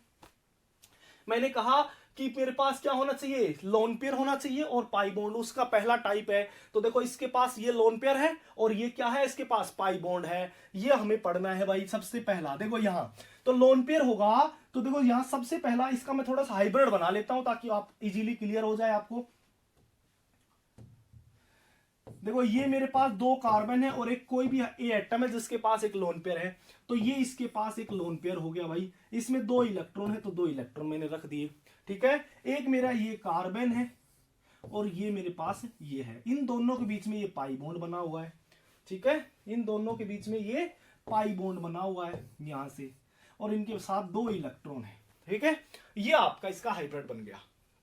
अब यहां से देखो ये मेरे इलेक्ट्रॉन जो होंगे, ये दोनों इलेक्ट्रॉन, देखो मैंने पहली कंडीशन क्या होना चाहिए, पी ऑर्बिटल होना चाहिए, पी ऑर्बिटल है, ये नहीं कि ये मेरे पास पी ऑर्बिटल है। अब देखो इसके साथ यहां से एडजेसेंट पे पी ऑर्बिटल होना चाहिए, ये एडजेसेंट बगल में पी ऑर्बिटल भी है, ठीक है। तीसरा पी ऑर्बिटल, तीसरी कंडीशन क्या होनी चाहिए कि मेरे पास पी ऑर्बिटल क्या होने चाहिए, सेम प्लेन में होने चाहिए। देखो सेम प्लेन का होने का मतलब क्या है कि ये पी ऑर्बिटल और ये पी ऑर्बिटल, क्योंकि ये दोनों तो ऑलरेडी सेम प्लेन है तभी तो ओवरलैपिंग कर रखी है, इन दोनों के बीच में ओवरलैपिंग हो रखी है, तो इसका मतलब ये दोनों पी ऑर्बिटल जो है ये तो सेम प्लेन में ऑलरेडी है, तो इनकी बात नहीं करनी, इस पी ऑर्बिटल के साथ चेक करना है आपको, इस पी ऑर्बिटल में सेम प्लेन में है या नहीं है। तो देखो जितना भी, अगर ये पी ऑर्बिटल मेरे पास यहां है, ये दोनों पी ऑर्बिटल है, तो ये मेरे पास यहां से यहां इलेक्ट्रॉन डाल देगा और ये बॉन्ड यहां से यहां शिफ्ट हो जाएगी इलेक्ट्रॉन, तो यहां से क्या बन जाएगा, देखो आपके पास सबसे पहला ये कार्बन और ये आपका ए एटम, ठीक है। यहां से ये मेरे पास ये बन गया, देखो ये दोनों इलेक्ट्रॉन शिफ्ट हुए यहां, ये दोनों इलेक्ट्रॉन शिफ्ट हो गए यहां, ठीक है। ये मेरे पास एक पी ऑर्बिटल ये है, एक पी ऑर्बिटल ये था। अब ये दोनों इलेक्ट्रॉन जो थे, ये दोनों इलेक्ट्रॉन यहां शिफ्ट हो गए, ये दोनों इलेक्ट्रॉन, इन दोनों के बीच में पाई बॉन्ड बन गया, इन दोनों के बीच में पाई बॉन्ड बन गए 2 इलेक्ट्रॉन्स का। तो देखो ये इलेक्ट्रॉन तो इन दोनों के साथ आ गए, ये इलेक्ट्रॉन यहां शिफ्ट हो गया, तो यहां मेरे पास इलेक्ट्रॉन का डिस्प्लेसमेंट हो गया, तो इसी को हम क्या कहते हैं, lone pair pi bond resonance. मतलब आप सीधा सा ऐसा कर देते थे ऐसे, और इसे ऐसे दिखा देते थे कि आपके पास यहाँ कार्बन पे नेगेटिव, यहाँ कार्बन डबल बॉन्ड ए पॉजिटिव, बताओ यही तो करते थे भाई, ठीक है। तो यहाँ पॉजिटिव देखो, ये मेरे पास यहाँ ना, सॉरी पॉजिटिव दे दिया, ए पॉजिटिव, ठीक है, ये दिखा देते। तो देखो यहाँ पाई बॉन्ड बन गए, पाई बॉन्ड, ये नेगेटिव था ये नेगेटिव बन गया, ठीक है। इसी को आप लोन पेयर पाई, जैसे एक एग्जांपल, जैसे मैं सिंपल सा ये एग्जांपल ले लेता हूं, ये NH2 रख दिया मैंने, ठीक है। तो ये NH2 का लोन पेयर होगा, ये यहां से यहां शिफ्ट हो जाएगा, तो क्या बन जाएगा, यहां से C पे negative, carbon double bond NH2 positive, ये बन गया सिंपल सा। तो ये आपका क्या होगा, एक लोन पेयर इन्वॉल्व हुआ है, पाई बॉन्ड, तो इसे कौन सा टाइप कहोगे, lone pair pi bond resonance. अब देखो इसमें जो lone pair pi bond resonance होता है, ये बहुत जो सबसे ज्यादा इंपॉर्टेंट होता है, यही टाइप होता है, मोस्ट इंपॉर्टेंट टाइप होता है, ठीक है। सबसे पहली इंफॉर्मेशन आपको ये पता होनी चाहिए कि लोकलाइज लोन पेयर क्या होता है और डीलोकलाइज लोन पेयर क्या होता है। लोकलाइज किसको कहते हैं और डीलोकलाइज किसको कहते हैं, 2 वर्ड का। दूसरा आपको इसके अंदर ये इंफॉर्मेशन होनी चाहिए कि लोकलाइज डीलोकलाइज के साथ साथ किस उस कंपाउंड के अंदर कितने पाई इलेक्ट्रॉन है, वो आपको पता होना चाहिए। मतलब इसमें आपको क्या क्या चीज इंफॉर्मेशन चाहिए होगी आगे चल के, जो क्वेश्चन से अप्रोच करोगे तो उसमें क्या क्या, पहला कौन सा लोन पेयर लोकलाइज है, कौन सा डीलोकलाइज, दूसरा पॉइंट आप कितने पाई इलेक्ट्रॉन्स है, तीसरा हाइब्रिडाइजेशन क्या होगा आइटम्स का, फोर्थ पॉइंट यहां जो होगा, तीसरा हाइब्रिडाइजेशन, और फोर्थ उसका क्या होगा कि मेरे पास रेजोनेंस हो रहा है तो उसमें पाई बॉन्ड मतलब एरोमेटिसिटी की बात होगी, एसिड बेस केमिस्ट्री की इन एप्लीकेशंस के आप पढ़ोगे, ठीक है। तो सबसे पहला चीज यहां आपके पास कि इनकी पास की टोटल कितने पाई इलेक्ट्रॉन्स होंगे, और दूसरा हमें हाइब्रिडाइजेशन भी समझना होगा, यहां कौन सा लोन पेयर लोकलाइज है, कौन सा डीलोकलाइज है। तो ये चीज, जैसे मैं एक एग्जांपल लेता हूं भैया, एग्जांपल सी में बात कर देता हूं यहां, जैसे सिंपल ये एग्जांपल मेरे पास रखा हुआ है, यहां नाइट्रोजन्स, एक ये है, एक मेरे पास यहां से ये एग्जांपल है,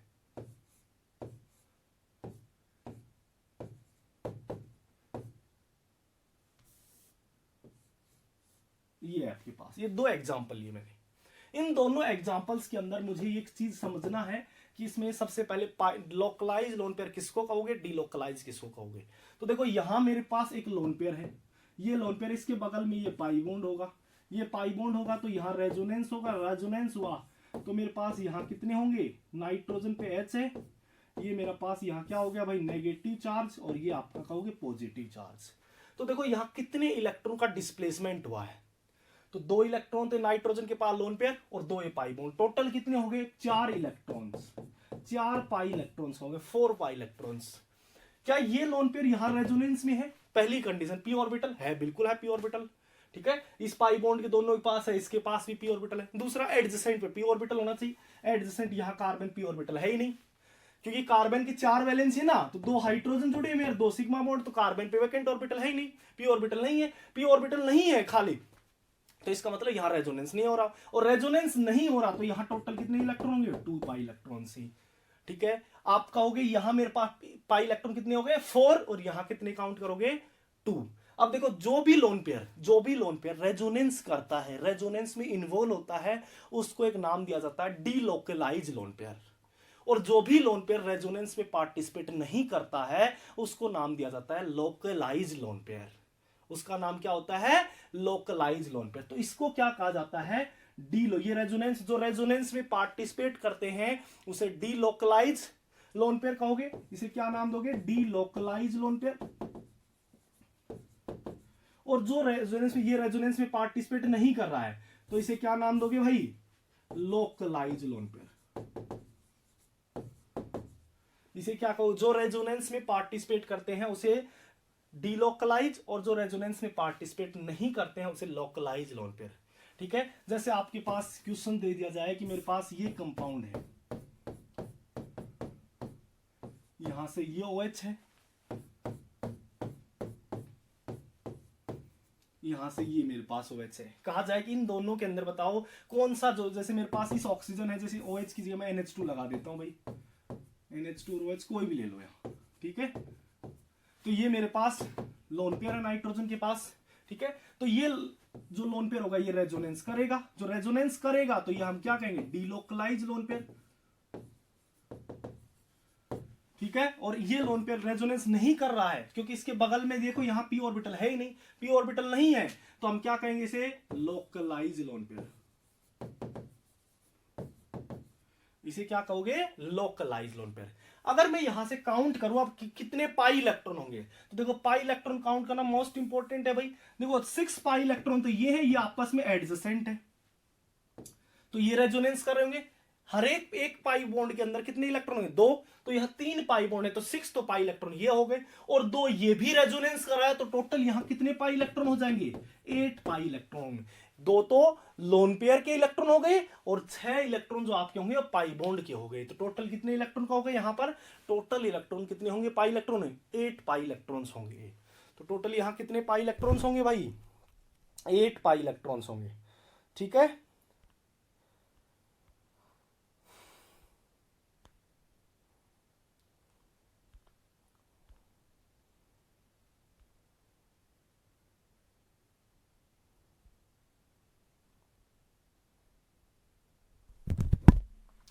देखो इधर ध्यान दो भाई, 8 पाई इलेक्ट्रॉन्स हो जाते हैं, तो 8 पाई इलेक्ट्रॉन्स, ठीक है।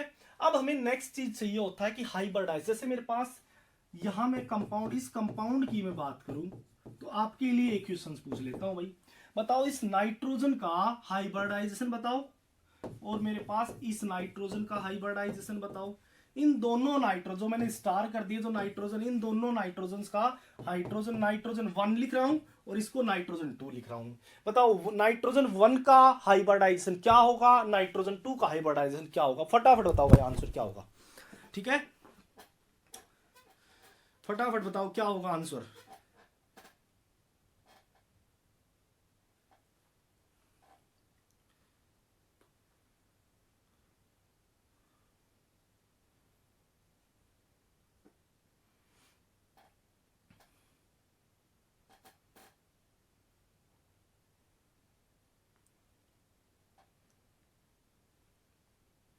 देखो आज बिल्कुल बेसिक चीजें मैं पढ़ा रहा हूं भाई, ठीक है, आपको इन्हीं चीजों से आगे बढ़ना है। ये चीज आप सीख लोगे तो आपको धीरे धीरे हम बिल्कुल बेसिक लेवल से स्टार्ट करेंगे और बिल्कुल हाई लेवल तक, नेट गेट के लेवल तक जीओसी को लेके जाएंगे, ठीक है, एक एक पॉइंट को समझना है, पहले बेसिक लेवल को समझेंगे, उसके बाद धीरे धीरे मैं स्टेप वाइज बढ़ूंगा आगे, ठीक है।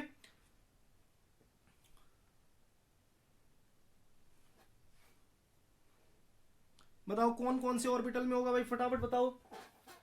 नाइट्रोजन 1 और नाइट्रोजन 2।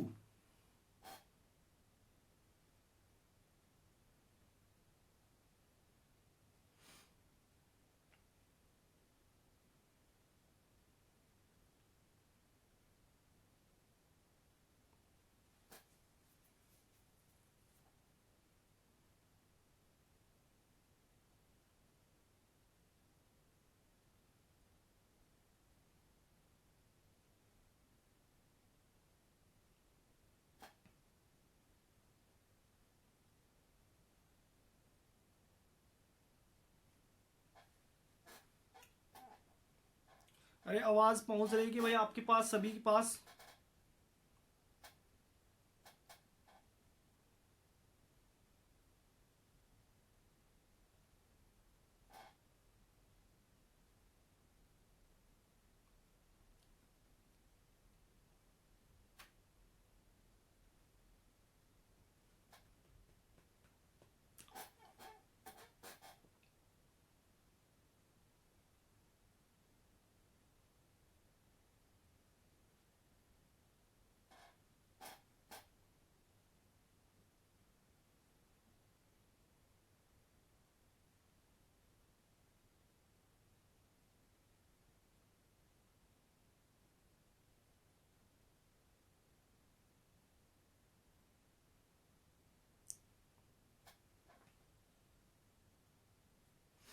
देखो मेरे पास ये चैट विंडो जो आपके मैसेज आ रहे हैं वो नहीं पहुंच रहे हैं, चल नहीं रहा है, तो एक बार मैं समझा देता हूं भाई क्या है।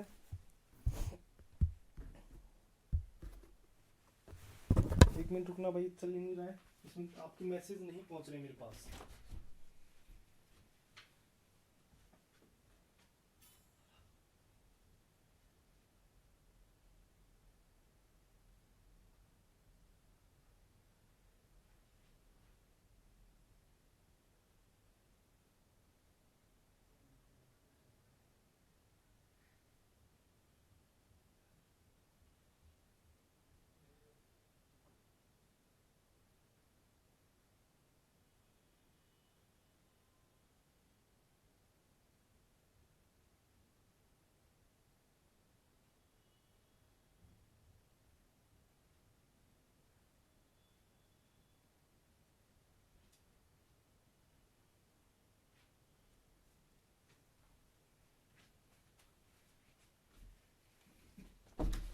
देखो भाई मेरे पास आपकी चैट नहीं पहुंच रही थी, अब पहुंच गई है, बहुत सारों ने मैसेज कर रखा है।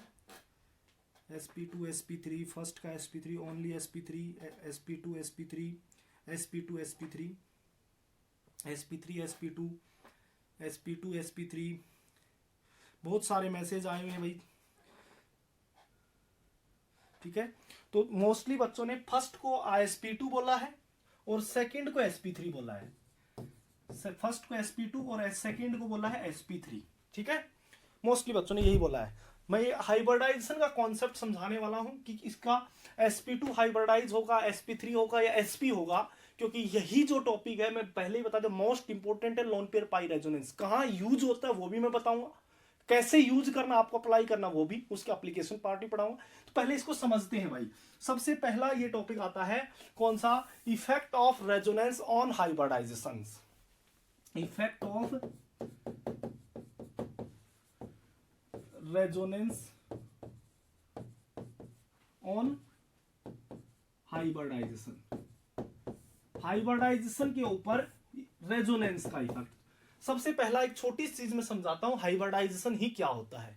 देखो हाइब्रिडाइजेशन की बात करूं कि हाइब्रिडाइजेशन क्या होता है, जैसे मेरे पास एक सिंपली CH4 मॉलिक्यूल ले लिया मैंने, एक सिंपली CH4 मॉलिक्यूल ले लिया मैंने।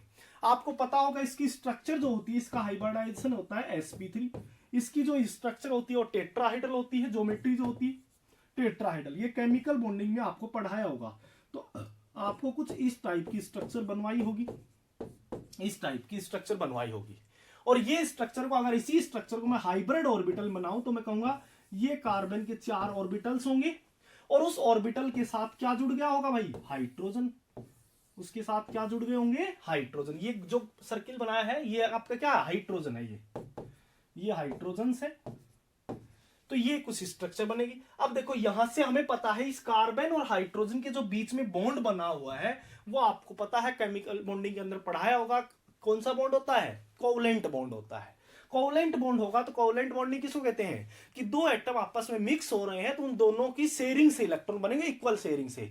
कि आपके पास अगर इस कार्बन का एक इलेक्ट्रॉन और इस हाइड्रोजन का एक एक इलेक्ट्रॉन दोनों मिक्स होंगे, तो यहां मैं कहूंगा एक इसमें इलेक्ट्रॉन किसका, हाइड्रोजन का है, और एक इलेक्ट्रॉन इस कार्बन का रहा होगा। सेम इसमें भी एक एक इलेक्ट्रॉन होंगे दोनों का, इस बॉन्ड में भी, इसमें भी आपके एक एक इलेक्ट्रॉन होंगे और इसमें भी आपका एक एक इलेक्ट्रॉन होंगे। तो चारों केसेस के अंदर एक एक इलेक्ट्रॉन होगा कार्बन का और एक एक इलेक्ट्रॉन होगा हाइड्रोजन का, और उससे मिलकर के क्या बना होगा, आपका CH4 मॉलिक्यूल बना होगा। यहां से अगर मैं बात करूं कार्बन केस में, तो हाइब्रिडाइजेशन क्या होता है उसी का थोड़ा सा मैं बात करने वाला हूं। जैसे कार्बन का इलेक्ट्रॉनिक कार्बन का एटॉमिक नंबर 6 होता है, तो इलेक्ट्रॉनिक कॉन्फ़िगरेशन आपको होगी 1s2 और 2s4 हो ना, 2s2 और 2p2 हो जाएगा। तो जो आउटर मोस्ट इलेक्ट्रॉन होते हैं वो इसके वैलेंस इलेक्ट्रॉन होते हैं। तो यहाँ आउटर मोस्ट इलेक्ट्रॉन यहाँ सेकंड है, तो ये 2s2p है, तो यहाँ टोटल इलेक्ट्रॉन कितने होते हैं, 4 इलेक्ट्रॉन होंगे। तो यहाँ अगर मैं इसका हाइब्रिडाइजेशन निकालूंगा वैलेंस इलेक्ट्रॉन्स का, तो यहां मैं कहूंगा ये हमारा 2s ऑर्बिटल है जिसमें 2 इलेक्ट्रॉन है, और ये हमारा कौन सा है, 2p ऑर्बिटल है जिसमें इसमें भी 2 इलेक्ट्रॉन है। ये इसकी ग्राउंड स्टेट हो गई इस कार्बन की, ठीक है। अगर मैं इसकी एक्साइटेड स्टेट की बात करता हूं, इसकी एक्साइटेड स्टेट की अगर मैं बात करूं, तो मैं कहूंगा एक इलेक्ट्रॉन मेरा एक्साइट होकर के इस वैकेंट ऑर्बिटल में आ गया होगा। एक्साइटेड स्टेट में यही तो होता है भाई। तो ये मेरा 2s ऑर्बिटल और एक इलेक्ट्रॉन, यहां से आपका ये मेरा एक इलेक्ट्रॉन ये हो गया, ये इलेक्ट्रॉन, तो ये 3 इलेक्ट्रॉन हो गई आपका एक्साइटेड स्टेट का। ये कॉन्फ़िगरेशन, ये ग्राउंड स्टेट का। अब हमें पता है कि इस कार्बन का एक एक इलेक्ट्रॉन मिक्स होगा और इसके साथ एक इलेक्ट्रॉन बॉन्डिंग की होगी, मतलब इस कार्बन का एक इलेक्ट्रॉन इसके साथ हाइड्रोजन के साथ जुड़ गया होगा, यहां इसका भी एक इलेक्ट्रॉन इस हाइड्रोजन के साथ जुड़ गया होगा, इसका भी एक इलेक्ट्रॉन इसके साथ और इसका भी एक इलेक्ट्रॉन इसके साथ। तो मतलब चारों इलेक्ट्रॉन मिलकर के एक एक मेरे पास, इसका भी एक हाइड्रोजन का एक इलेक्ट्रॉन, इस हाइड्रोजन का एक इलेक्ट्रॉन, इस कार्बन का एक इलेक्ट्रॉन, मिलकर के एक CH4 मॉलिक्यूल बनाया होगा। यहां से जब आपने देखा होगा तो आपको नजर आया होगा कि एक CH बॉन्ड, ये क्या है, कार्बन का है, और ये इलेक्ट्रॉन किसका होगा, हाइड्रोजन के साथ। तो ये एक CH बॉन्ड तो s ऑर्बिटल का बना हुआ है, और 3 जो CH बॉन्ड बने हैं वो p ऑर्बिटल के। इसका मतलब यहां इनकी बॉन्ड लेंथ में डिफरेंस आएगा। आपको पता है केमिकल बॉन्डिंग बताया होगा सर ने, कि जितना ज्यादा परसेंटेज एस करेक्टर होता है उतने बॉन्ड शॉर्टर होते हैं, छोटे बॉन्ड होते हैं, जितना पी करेक्टर ज्यादा होता है उतने बॉन्ड लंबे हो जाते हैं। तो इसका मतलब इनकी बॉन्ड लेंथ में डिफरेंस हुआ होगा कि एक ऑर्बिटल तो बहुत छोटा रहा होगा और 3 ऑर्बिटल बहुत बड़े रहे होंगे, उनकी बॉन्ड लेंथ, CH बॉन्ड की बॉन्ड लेंथ, क्योंकि एक तो S से जुड़ रहा है, S का इलेक्ट्रॉन है, और 3 किसके हैं, P के इलेक्ट्रॉन हैं। तो यहां से मेरे पास 3 p के और एक s मिलकर के आपके जो यहां CH बॉन्ड बने होंगे, CH बॉन्ड और 4 CH बॉन्ड बने हैं, इन चारों की बॉन्ड लेंथ में कोई डिफरेंस आया होगा, क्योंकि यहां से आप देख सकते हो। बट एक्सपेरिमेंटली तब देखा गया तो एक्सपेरिमेंटली इन चारों CH बॉन्ड के अंदर कोई डिफरेंस नहीं था, एज इट इज इनकी bond length same bond length थी, कोई फर्क नहीं था। इसका मतलब यहां इस एक्साइटेड स्टेट से तो बॉन्डिंग हुई नहीं होगी, यहां से तो बॉन्डिंग हुई नहीं होगी। अगर यहां से बॉन्डिंग हुई होती कि इस कार्बन का एक्साइटेड स्टेट से और इस हाइड्रोजन का इलेक्ट्रॉन अगर मिक्स हुआ होता तो इनकी बॉन्ड लेंथ में डिफरेंस आता, क्योंकि यहां एक बॉन्ड तो किससे बना है, प्योर s करेक्टर से, और 3 किससे बने हैं, p ऑर्बिटल से। तो इसका मतलब ये यहां तो बॉन्डिंग हुई नहीं होगी। तो कैसे बॉन्डिंग हुई होगी, ये चारों आपस में मिक्स हो गए थे। मिक्सिंग क्योंकि सबसे पहले ही बात आती है क्यों इनको मिक्स करना पड़ा, क्योंकि चारों बॉन्ड लेंथ, अगर चारों CH बॉन्ड इक्वल आ रहे हैं तो इसका मतलब क्या हुआ कि चारों की बॉन्ड लेंथ इक्वल है। इसका मतलब हुआ होगा कि चारों में चारों p orbital as it is same थे, कोई डिफरेंस नहीं था, एज इट इज सेम थे। बॉन्ड लेंथ इक्वल आना एक्सपेरिमेंटली इन चारों CH बॉन्ड की, जो चारों CH बॉन्ड है इनकी बॉन्ड लेंथ इक्वल आना, इसका मतलब क्या हो गया, जो ये 4 p ऑर्बिटल आपके सामने लिखे हैं चारों की bond length as it is same थी, कोई फर्क नहीं था बॉन्ड लेंथ में। तो ये चारों p ऑर्बिटल भी क्या रहेंगे, एज इट इज सेम हुए होंगे, मतलब मिक्स हो गए होंगे। और मिक्स होकर के आपका क्या बना होगा, ये चारों ऑर्बिटल क्या बन गए होंगे, ये 4 ऑर्बिटल बन गए और ये 4 इलेक्ट्रॉन्स। तो इनमें एक तो s था और 3 क्या है, p है। तो एक s और 3 p मिलकर के क्या बन जाएंगे, sp3। ये भी sp3 रहा होगा, ये भी sp3 रहा होगा, ये भी sp3 रहा होगा। और इनके ऑर्बिटल यहां हाइड्रोजन के साथ बॉन्डिंग किए होंगे इनके। तो यहां से मेरे पास क्या बना होगा, चारों CH बॉन्ड क्या होंगे, ऑर्बिटल एक जैसे हैं, तो चारों के CH बॉन्ड की बॉन्ड लेंथ भी इक्वल हुई होगी। यही कारण हो सकता है। अब सबसे पहला ही सवाल ये उठता है कि आखिर ये मिक्स क्यों हुए होंगे, ये ऑर्बिटल क्यों जरूरत पड़ी इनको मिक्सिंग होने से। यही अपने मिक्स होकर के इस एक्साइटेड स्टेट में 4 एक इलेक्ट्रॉन तो चाहिए था, 4 इलेक्ट्रॉन मिल जाते। क्यों इनको जरूरत पड़ी कि ये मिक्सिंग करनी लगे, क्यों इनको मिक्स होना पड़ा, ऐसा क्या हो जाता है। देखो यहां मेरे पास जो मिक्सिंग होती है 2 रीजंस की वजह से मिक्सिंग होती है। ये जो मिक्सिंग हुई है इसी को ही क्या नाम होता है, हाइब्रिडाइजेशन। इसी मिक्सिंग का ही नाम क्या होता है, हाइब्रिडाइजेशन। कोई भी आदमी किसी के साथ भी अगर बिहेवियर मान लो किसी के साथ अच्छा बिहेव कर रहा है, किसी के साथ बुरा बिहेव कर रहा है, तो इसका मतलब किसी के साथ अगर अच्छा बिहेव कर रहा है तो उसको कुछ ना कुछ उसको जरूरत होगी उस आदमी की, और जिसके साथ बुरा बिहेव कर रहा है इसका मतलब उसको जरूरत नहीं है उस आदमी की। तो किसी के साथ भी इसका मतलब ये मिक्स हुए होंगे, किसी न किसी रीजन की वजह से मिक्स होंगे। और वो रीजन कौन होता है ऑर्गेनिक केमिस्ट्री में, स्टेबिलिटी। मतलब आपका कोई भी ऑर्बिटल मिक्स हो रहा है तो स्टेबिलिटी के लिए मिक्स हो रहा है, रेजोनेंस हो रहा है स्टेबिलिटी के लिए रेजोनेंस कर रहा है। तो ये मिक्स क्यों हुए होंगे, स्टेबिलिटी के लिए मिक्स हुए होंगे। स्टेबिलिटी कैसे मिलती होगी इसकी स्टेबिलिटी, देखो p ऑर्बिटल अगर आप इनकी एनर्जी की बात करोगे तो आप कहोगे कोई भी मेरा न्यूक्लियस होता है तो सबसे पास s ऑर्बिटल होता है, उसके दूर क्या होता है p ऑर्बिटल, उसके दूर क्या होगा d ऑर्बिटल, उससे दूर क्या होगा f ऑर्बिटल। मतलब जैसे जैसे न्यूक्लियस से ऑर्बिटल की डिस्टेंस बढ़ती जाएगी वैसे वैसे उनकी एनर्जी भी बढ़ती जाती है। मतलब जो सबसे लोअर एनर्जी का होता है वो s ऑर्बिटल होता है, उसके बाद p ऑर्बिटल की एनर्जी होती है, उसके बाद d की, और सबसे ज्यादा जो ऑर्बिटल की एनर्जी होती है वो f ऑर्बिटल की होगी। तो इसका मतलब आप जैसे जैसे आपका p ऑर्बिटल दूर होता जाएगा ऑर्बिटल तो उसकी एनर्जी न्यूक्लियस से बढ़ती जाएगी। तो यहाँ एनर्जी मेरे पास बढ़ रही है, s ऑर्बिटल की एनर्जी कम है, p की ज्यादा है। यहाँ आपने देखा ये मेरे पास p ऑर्बिटल थे, ये s ऑर्बिटल, इसकी लोअर एनर्जी में, ये हायर एनर्जी में है, ये हायर एनर्जी। ये चाहते हैं p ऑर्बिटल कुछ ऐसा हो जाए कि हमारे साथ कुछ ऐसी मिक्सिंग कर दे कि इन p ऑर्बिटल की एनर्जी जो है वो डिक्रीज हो जाए, और एनर्जी डिक्रीज होगी तो स्टेबिलिटी इंक्रीज हो जाएगी। तो ये p ऑर्बिटल क्या चाहते हैं कि कुछ ऐसा हो जाए कि कोई ऐसी चीज मिक्स कर ली जाए कि वो p ऑर्बिटल क्या हो जाए, मिक्सिंग होने से उनकी एनर्जी कम हो जाए। तो यहां से इसका मतलब ये p ऑर्बिटल की इस s के साथ मिक्सिंग हो क्यों होना चाहेगा, ताकि इस s ऑर्बिटल की एनर्जी कम है। तो जैसे मेरे पास ये s ऑर्बिटल की एनर्जी, ये p ऑर्बिटल की एनर्जी है, इस p ऑर्बिटल इसके साथ मिक्स होगा कहीं आ जाएगा sp3, यहां कहीं आ जाएगा बीच में, तो इसकी एनर्जी, इतनी एनर्जी डिक्रीज होगी इस p ऑर्बिटल की। तो p ऑर्बिटल को क्या फायदा होगा, इसके साथ मिक्स करके उनकी एनर्जी कम हो गई। अब s ऑर्बिटल की भी, s ऑर्बिटल बेचारा इस p के साथ मिक्सिंग करेगा तो इसका भी कोई ना कोई रीजन होगा, ये भी मिक्स होना चाहेगा। पर क्यों मिक्स होना चाहेगा, इसका भी कोई ना कोई, इसको भी कोई स्टेबिलिटी मिलती होगी। देखो s ऑर्बिटल होगा तो आपको केमिकल बॉन्डिंग में ये भी पता है कि वो क्या होता है भाई, स्पेरिकल होता है। और स्पेरिकल अगर आपके पास होता है तो किसी के साथ भी रेजोनेंस होगा तो अपने एडजेसेंट के साथ क्या करता है, ओवरलैपिंग करता है। मतलब मिक्स यहां से अपने इलेक्ट्रॉन डिस्प्लेस करता है, दूसरी जगह शिफ्ट करता है, ठीक है ना। तो ये मेरे पास ये p ऑर्बिटल s ऑर्बिटल है तो कि दूसरे के साथ अपने एडजेसेंट के साथ अगर मिक्सिंग करेगा तो ये स्पेरिकल शेप में, तो स्पेरिकल शेप में रहेगा। तो जैसे मेरे पास ये p ऑर्बिटल इसके साथ मिक्स हो तो ये p ऑर्बिटल मिक्स होगा तो इसके साथ मिक्सिंग होगी तो बहुत कम मिक्सिंग कर पाएगा ऐसे कुछ, ठीक है ना।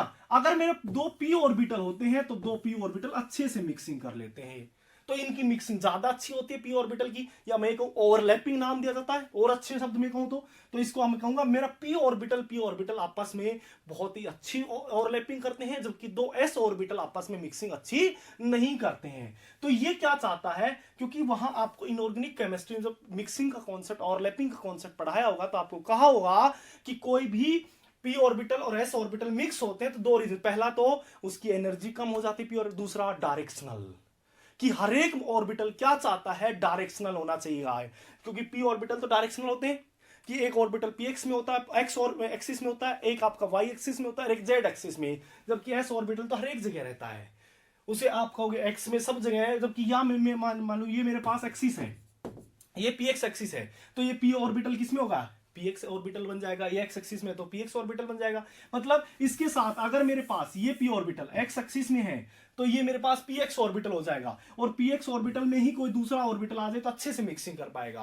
पर ये मेरे पास स्पेरिकल होगा तो कहीं से भी आएगा, जैसे भी इसके पास क्योंकि स्पेरिकल है तो अच्छी ओवरलैपिंग नहीं कर पाता। तो सबसे जो बेस्ट ओवरलैपिंग होती है वो आपकी पी ऑर्बिटल के साथ सबसे अच्छी ओवरलैपिंग होती है।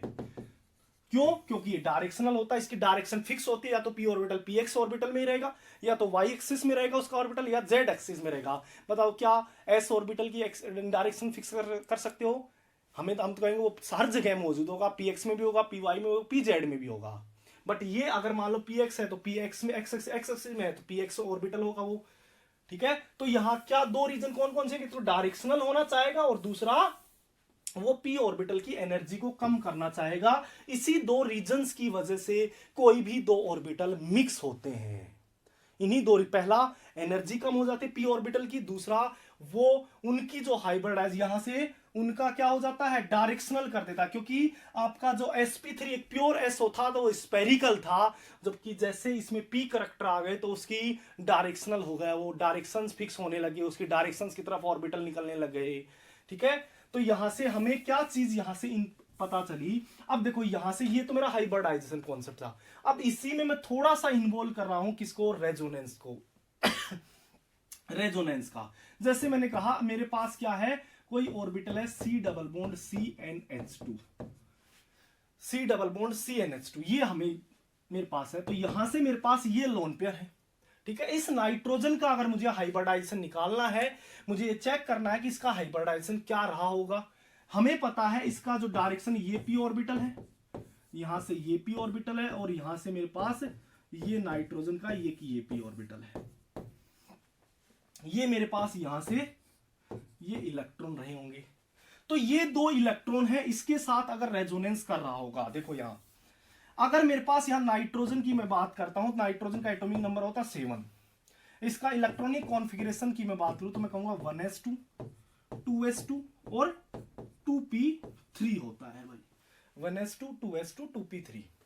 ठीक है, तो इसका हम कहते हैं भाई जो भी बॉन्डिंग होती है वो किससे होती है, वैलेंस इलेक्ट्रॉन से। तो वैलेंस इलेक्ट्रॉन होंगे तो ये मेरे पास दो इलेक्ट्रॉन तो 2s ऑर्बिटल में जा, और यहां तीन इलेक्ट्रॉन किस में है, यहां आपके 2p के अंदर है, तीन इलेक्ट्रॉन 2p के अंदर है। अब ये कौन सी कंडीशन, ग्राउंड स्टेट। ठीक है, एक्साइटेड स्टेट में भी यहां आपके पास ये आपका एक्साइट होकर के इसमें आ गया होगा, ये एक्साइट होकर के ये इलेक्ट्रॉन पी ऑर्बिटल में चला गया होगा। एक्साइटेड स्टेट की मैं बात करूंगा तो ये कहां चला हो गया, ये आपका एस ऑर्बिटल में एक हो जाएगा, और ये आपका यहां पेयरिंग कर दी होगी इसने, तो ये 2p हो जाएगा, ये 2s हो जाएगा। मतलब एक इलेक्ट्रॉन आपका एक्साइट करवा देना है तो वो एक्साइटेड स्टेट बन जाती है। ठीक है, ये दोनों चीजें तो यहां से हमें पता है अगर ये एक्साइटेड स्टेट में करेंगे, मिक्सिंग नहीं करते हैं, इन्हें हाइब्रिड बनाना पड़ता है। अब ये हाइब्रिड बनाया, ये दोनों मिक्स हुए 2p और 2s, मिक्स होकर के यहां मेरे पास क्या बना भाई, ये चार ऑर्बिटल हो गए, उसमें से एक तो आपके पास पेयर्ड फॉर्म में है और तीन क्या है यहां सिंगल फॉर्म में। अब देखो ये पेयर्ड फॉर्म में है तो ये तो बनाएगा नहीं, क्योंकि ये ऑलरेडी यहां कंप्लीट है इसका आउटलेट। तो यहां दो इलेक्ट्रॉन से एक बॉन्ड बनाने के लिए दो इलेक्ट्रॉन की जरूरत होगी, और दो इलेक्ट्रॉन इसके पास है, इन सभी के पास एक एक इलेक्ट्रॉन है, तो एक एक इलेक्ट्रॉन यहां से किसका आ जाएगा, जो ये नाइट्रोजन का H है इसका, दूसरे H का, और तीसरा इस कार्बन का आ जाएगा। ठीक है, और ये आपका लोन पेयर की फॉर्म में रह गया। ये जो लोन पेयर दिख रहा है ये नॉन बॉन्डिंग इलेक्ट्रॉन, मतलब किसी के साथ बॉन्डिंग नहीं बनाए, जो ये फॉर्म है ये क्या है, non bonding, NB non bonding electron है। ठीक है, तो ये आपका नॉन बॉन्डिंग इलेक्ट्रॉन हो गया। अब देखो यहां से आपने मिक्सिंग हुई तो हम क्या कहेंगे, इस मिक्सिंग का क्या नाम देंगे, एक तो आपका s ऑर्बिटल मिक्स हुआ है, तीन p ऑर्बिटल मिक्स हुए, तो इसे क्या कहेंगे sp3, इसको भी sp3, अब इसको भी sp3, इसको भी sp3। ठीक है, अब देखो ये जो लोन पेयर है किस फॉर्म में है, आपका sp3 ऑर्बिटल में है। ध्यान से समझना भाई, मैं जितनी भी हाइब्रिडाइजेशन सारी कुछ भी बताया है वो इसी कॉन्सेप्ट को समझाने के लिए बताया है, बस ये समझ लो। और ये मोस्ट इंपोर्टेंट आपको एसिड बेस केमिस्ट्री जो जेम के पॉइंट में हर एक बार क्वेश्चन पूछा जाता है, एरोमेटिसिटी हर एक बार क्वेश्चन पूछा जाता है जेम के अंदर। ठीक है, यहां से नेट गेट के अंदर हमेशा एरोमेटिसिटी क्वेश्चन आता है, वो सब इसी के ऊपर बेस्ड है। तो देखो यहां से ये मेरा जो इलेक्ट्रॉन है ये नॉन बॉन्डिंग इलेक्ट्रॉन है, और नॉन बॉन्डिंग होगा तो यहां मेरा इसका हाइब्रिडाइजेशन क्या होगा, sp3 का होगा। ठीक है, 4 और 1 s और 3 p मिक्स हुए हैं। बट यहां मेरे पास जो नॉन बॉन्डिंग ये इलेक्ट्रॉन अगर sp3 आप हाइब्रिडाइजेशन में रखते हो, इस नॉन बॉन्डिंग इलेक्ट्रॉन को अगर आप sp3 हाइब्रिडाइजेशन में रखते हो, बताओ इसका ये कौन से में है, p ऑर्बिटल के अंदर है। ये आपका भाई कौन सा है, p ऑर्बिटल है, ये sp3 ऑर्बिटल है। बताओ क्या सेम प्लेन में है क्या। तीसरा पॉइंट मैंने अभी तक एक्सप्लेन नहीं किया, मैंने 2 पॉइंट एक्सप्लेन किया। पहला तो p ऑर्बिटल होना चाहिए, दूसरा पॉइंट मैंने क्या कहा, उसके बगल में p ऑर्बिटल होना चाहिए। दोनों पॉइंट को एक्सप्लेन कर चुका हूं। तीसरा पॉइंट एक्सप्लेन नहीं किया था, कौन सा, p orbital must be same plane. देख सकते हो अगर मेरा ये p ऑर्बिटल भी इसके साथ मिक्स हो जाता, ये p ऑर्बिटल इनके साथ मिक्स अगर होता है तो ये sp3 ऑर्बिटल कहलाएगा, और sp3 ऑर्बिटल ये p ऑर्बिटल में है, दोनों का प्लेन ही सेम मैच नहीं कर रहा है, और दोनों का प्लेन मैच नहीं करेगा तो बताओ क्या रेजोनेंस होगा, नहीं होगा। इसका मतलब कोई भी नॉन बॉन्डिंग इलेक्ट्रॉन अगर वो क्या करता है, हाइब्रिडाइजेशन में इन्वॉल्व हो जाता है तो रेजोनेंस नहीं करेगा। कोई भी p ऑर्बिटल अगर क्या होता है भाई, हाइब्रिडाइजेशन में मिक्स होता है, हाइब्रिडाइजेशन में इन्वॉल्व होता है, तो वो क्या नहीं करेगा, p ऑर्बिटल के साथ रेजोनेंस नहीं करेगा। क्यों, क्योंकि वो सेम प्लेन में नहीं है, दोनों एक ही प्लेन में नहीं है, ओवरलैपिंग नहीं कर सकते हैं। अब बताओ, देखो ये मेरा एक तो स्टेबलाइजेशन किसकी वजह से, ये p ऑर्बिटल की एनर्जी तो कम हो कर देता है, हाइब्रिड ऑर्बिटल जब बनता है तो मिक्स होकर के एनर्जी कम कर देता है, मतलब इन ऑर्बिटल्स की एनर्जी ना स्टेबिलिटी को बढ़ा देता है। हाइब्रिडाइजेशन इसको क्या कर रहा है, इन ऑर्बिटल्स को स्टेबलाइज कर रहा है। पर एक और फैक्टर भी है, रेजोनेंस का फैक्टर, वो भी इसको क्या कर रहा है, स्टेबलाइज कर रहा है। तो बताओ जो ज्यादा स्टेबलाइज करेगा उसी की तरफ भागेगा इलेक्ट्रॉन, तो जो ज्यादा स्टेबलाइज करेगा उसी की तरफ इलेक्ट्रॉन भागेगा। तो ये p ऑर्बिटल क्या सोचता है कि अगर मेरे साथ इस नॉन बॉन्डिंग इलेक्ट्रॉन अगर मुझे किसी तरह रेजोनेंस मिल जाएगा तो मैं p ऑर्बिटल में, मैं हाइब्रिड ऑर्बिटल मिक्स नहीं होऊंगा, रेजोनेंस कर लूंगा। अगर रेजोनेंस बगल में नहीं मिलता है तो वो अपनी स्टेबिलिटी करने के लिए हाइब्रिड ऑर्बिटल में पड़ा रहेगा। मतलब कि आपके पास रेजोनेंस मिला तो p ऑर्बिटल में आ जाएगा रेजोनेंस करने के लिए, बट अगर रेजोनेंस नहीं मिला तो स्टेबिलिटी गेन करने के लिए हाइब्रिड ऑर्बिटल में ही रहेगा। मतलब ये मेरा ऑर्बिटल जो होगा, एक जो ऑर्बिटल होगा वो मिक्स ही नहीं होगा जब रेजोनेंस होगा तब। मतलब मेरा ये एक क्या था, ये चारों मिक्स होकर के क्या बना दिया था, ये हाइब्रिड sp3 बना दिया था। तो इसमें से एक p ऑर्बिटल कहेगा कि भाई मैं तो रेजोनेंस में इन्वॉल्व होगा, मुझे स्टेबलाइजेशन ज्यादा मिलेगा, और स्टेबलाइजेशन ज्यादा मिलेगा तो कहेगा मैं तुमके साथ मिक्स नहीं होऊंगा, तुम तीनों मिक्स हो जाओ, मैं तो रेजोनेंस स्टेबलाइज होऊंगा। मतलब एक p ऑर्बिटल रह जाएगा जो जिसमें पेयर्ड फॉर्म है नॉन बॉन्डिंग इलेक्ट्रॉन, और 3 p ऑर्बिटल क्या हो जाएंगे, मिक्स हो जाएंगे। बस यही चीज समझाना चाहता था।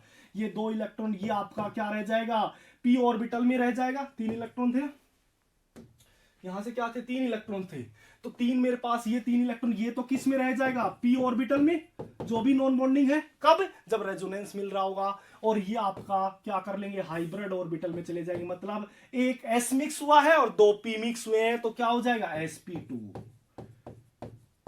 2 मिक्स हुए हैं तो sp2। इसका मतलब सीधा सा मतलब यही है कि बगल में रेजोनेंस मिला। अब देखो ये p और ये नॉन बॉन्डिंग इलेक्ट्रॉन है, non bonding electron p orbital में है, तो इसके बगल में भी आप देख सकते हो p ऑर्बिटल ही है, और दोनों p ऑर्बिटल क्या कर लेंगे, मिक्स हो जाएंगे और स्टेबिलिटी गेन कर लेंगे। तो ये p ऑर्बिटल अगर रेजोनेंस मिलता है तो non bonding electron hybridization involve नहीं होंगे। अगर नॉन बॉन्डिंग इलेक्ट्रॉन को रेजोनेंस नहीं मिलता है तो वो हाइब्रिडाइजेशन में इन्वॉल्व होंगे। तो यहां से मैंने जो क्वेश्चन दिया था वो सिर्फ ये था कि ये carbon double bond carbon NH2 और ये आपका क्या है, ये NH2 ये आपके पास। तो यहां से हाइब्रिडाइजेशन पूछा था। देखो इसके बगल में ये लोन पेयर, बताओ किस में रहना पसंद करेगा, ये p ऑर्बिटल है, ये दोनों p ऑर्बिटल में है, तो ये लोन पेयर भी रेजोनेंस करने के लिए ये हाइब्रिडाइजेशन में इन्वॉल्व नहीं होगा, तो मैं कहूंगा ये p ऑर्बिटल में होगा भाई। जबकि ये लोन पेयर बगल में रेजोनेंस नहीं है, एडजेसेंट p ऑर्बिटल ही नहीं है, p ऑर्बिटल नहीं है, तो मैं कहूंगा ये लोन पेयर क्या होगा, sp3 हाइब्रिड ऑर्बिटल में होगा। sp3 मतलब एक इसका s मिक्स हुआ है और 3 पी मिक्स हुए होंगे, 3 क्या हुए होंगे, पी मिक्स हुए होंगे। तो ये एक तो sp3 में रह गया और एक आपका sp2 बन गया होगा। मतलब सीधा सा है, रेजोनेंस हो रहा है तो sp2, अगर रेजोनेंस नहीं हो रहा है तो आपका sp3। ठीक है, देखो रेजोनेंस हो रहा है तो लोन पेयर को इन्वॉल्व करोगे, ये पी ऑर्बिटल। अब देखो यहां से ये लोन पेयर किसमें होगा, sp3 hybrid orbital, hybrid orbital, ये sp3 हाइब्रिड और ये आपका प्योर p ऑर्बिटल के अंदर। तो इसका देखो ये p ऑर्बिटल में है तो इसको आप इन्वॉल्व नहीं करोगे हाइब्रिडाइजेशन में, क्योंकि हाइब्रिड ऑर्बिटल में इन्वॉल्व नहीं हो रहा है। तो आप क्या चेक करते हो, देखो यहां से कितने बॉन्ड बचे, एक तो ये मेरे पास ये हाइड्रोजन का है, ये नाइट्रोजन हाइड्रोजन के बीच में वो इलेक्ट्रॉन था उसका इन्वॉल्व हुआ है हाइब्रिडाइजेशन में, इसका इन्वॉल्व हुआ और इसका, तो एक 3 बॉन्ड बने हैं, 3 बॉन्ड, एक s और 2 p हुए होंगे तो sp2।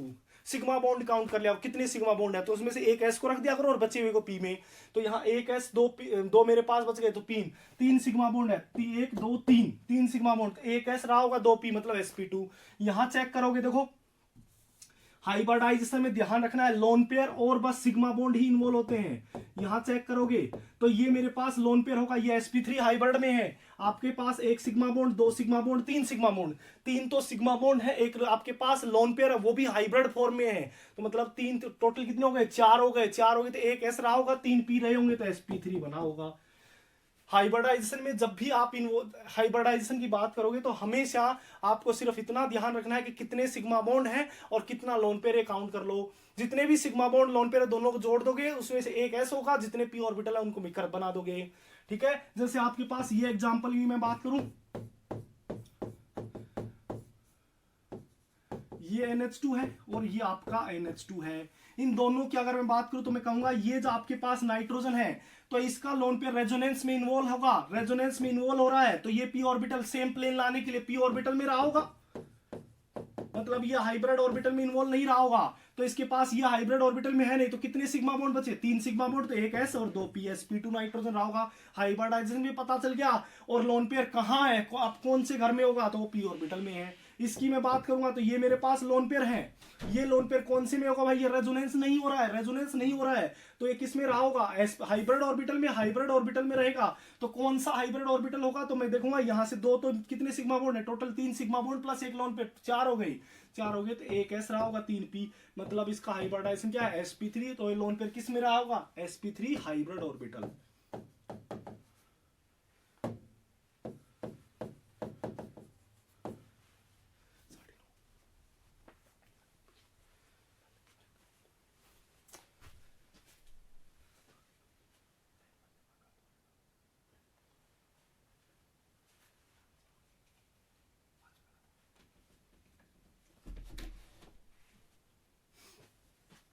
ठीक है, तो ये एक मेरे पास क्या रहा होगा, sp3 में रहा होगा।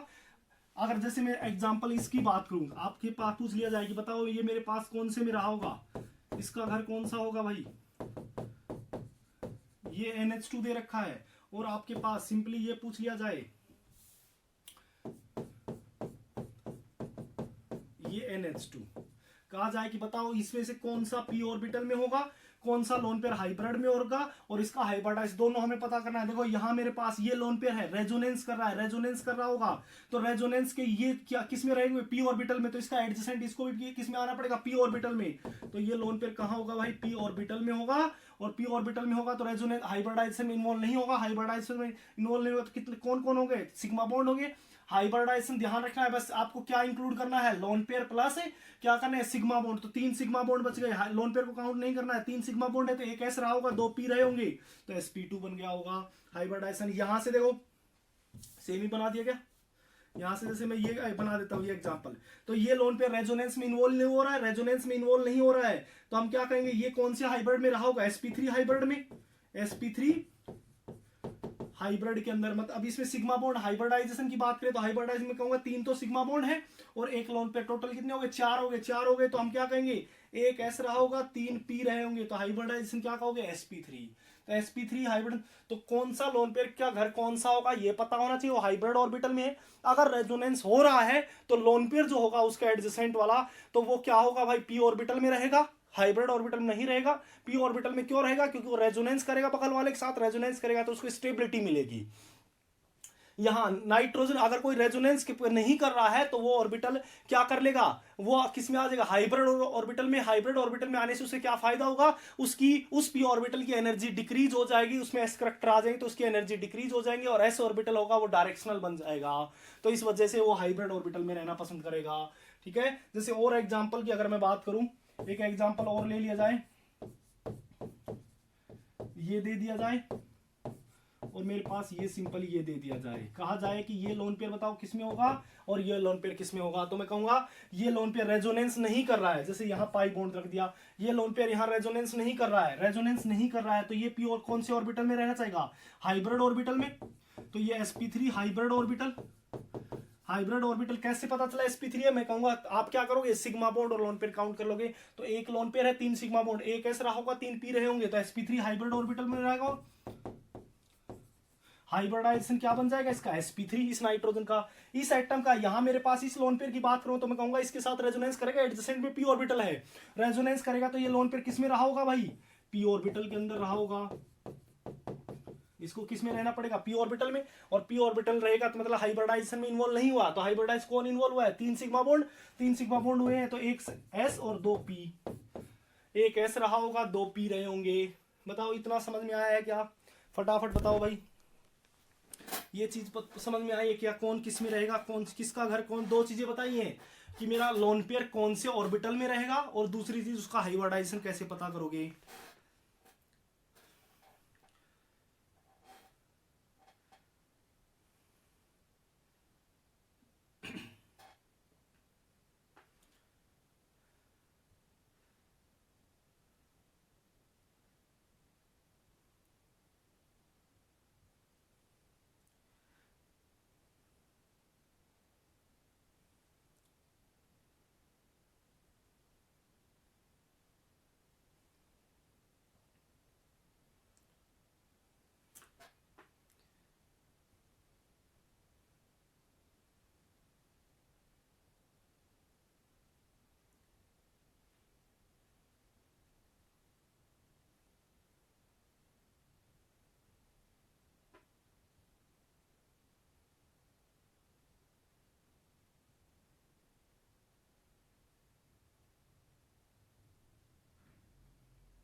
Sherawat sir, why does not pi electron participate in hybridisation,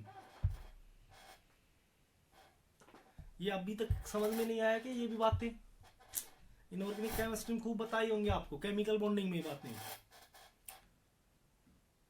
ठीक है सुप्रिया, देखो मैं अभी उसको बताने लगूंगा तो उसमें भी काफी टाइम वेस्ट होगा, हमारे को काम का नहीं होता है।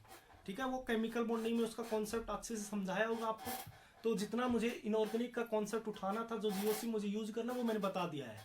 ठीक है, वो मैं अगर बाद में पूछ लेना किसी टाइम, या फिर आपको इनऑर्गेनिक पढ़ाया होगा, वो मेरे काम का नहीं है, इनऑर्गेनिक केमिस्ट्री में यूज होता है, वो बता दिया गया होगा। ठीक है, ठीक है,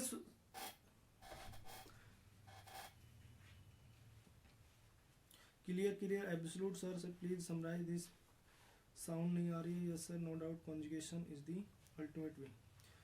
ठीक है,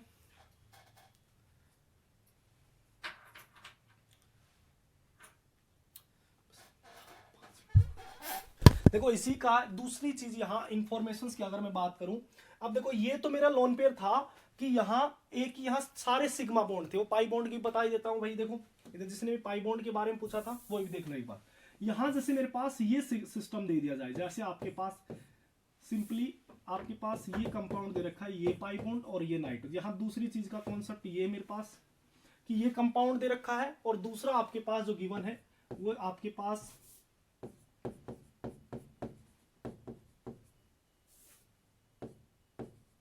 ये कॉन्सेप्ट। ठीक है, तो यहां इन दोनों के जो लोन पेयर, यहां ये नाइट्रोजन है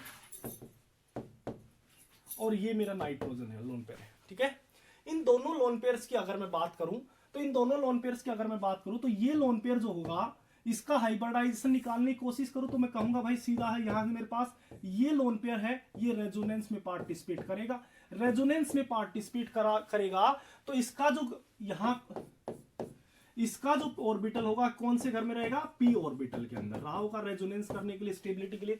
तो ये जो तीनों बच्चे होंगे सिग्मा बॉन्ड ये हाइब्रिड में रहे होंगे, तो 3 बॉन्ड है तो आपके पास एक एस रहा होगा और 2 पी रहे होंगे, ठीक है। तो sp2 हाइब्रिड।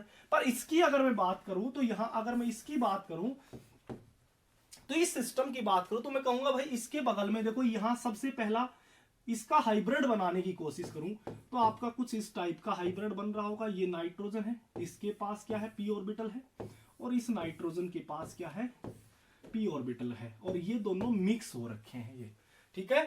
और जो आपके पास एक जो नॉन बॉन्डिंग इलेक्ट्रॉन, ये पाई बॉन्ड बनाया है मैंने, ये जो बनाया है ये क्या है, पाई बॉन्ड बनाया है, उसमें से नाइट्रोजन का एक इलेक्ट्रॉन है, ये आपका हाइड्रोजन है, ये आपका हाइड्रोजन, और एक जो ये जो आपका नॉन बॉन्डिंग इलेक्ट्रॉन होगा ये इस ऑर्बिटल्स के अंदर रहा होगा। जैसे मान लो मेरे पास यहां है, ठीक है। अब देखो मैं थोड़ी देर के लिए कह देता हूं, मान लेता हूं कि इसका ये पी ऑर्बिटल है पीएक्स ऑर्बिटल में, तो इन दोनों अगर मिक्स हो रखे, दोनों के कार्बन और नाइट्रोजन के बीच में क्या हो रखी है, ओवरलैपिंग हो रखी है। तो इस ओवरलैपिंग होने की इसका मतलब ओवरलैपिंग है तो दोनों ओवरलैप कर रहे हैं, इसका मतलब दोनों एक ही प्लेन में रहेंगे, तभी तो क्या बनेगा, इसके बीच में पाई बॉन्ड बना होगा। पाई बॉन्ड बनने के लिए क्या होना पड़ेगा, दोनों जो ऑर्बिटल पी ऑर्बिटल होंगे वो दोनों एक ही प्लेन में रहेंगे, तो ये भी क्या हो रहा होगा, पीएक्स में। अब आपको पता है कि ये अगर ये मेरा लोन पेयर, ये जो लोन पेयर है, अगर ये पी ऑर्बिटल में रहेगा या हाइब्रिड ऑर्बिटल में, अब पी ऑर्बिटल में आएगा तो कौन सा खाली बच गया, तो पी वाई बच गया, और तीसरा कौन सा बच गया, पी जेड बच गया। मतलब पीएक्स तो क्या है, पहले से ऑलरेडी पाई बॉन्ड बना रखा है, जबकि पी वाई और पी जेड बचा हुआ है। बताओ अगर ये जो लोन पेयर है, ये मेरा क्या है, non bonding electron lone pair है, ये लोन पेयर अगर मान लो पी वाई में आ जाता है तो भी इसके साथ रेजोनेंस नहीं कर सकता क्योंकि ये तो पीएक्स में है। ये जो है ये लोन पेयर पीजेड में अगर आ जाता है तो भी रेजोनेंस नहीं कर सकता क्योंकि ये तो इसके बगल वाला एडजेसेंट वाला सेम प्लेन में है ही नहीं, तो पीएक्स में है।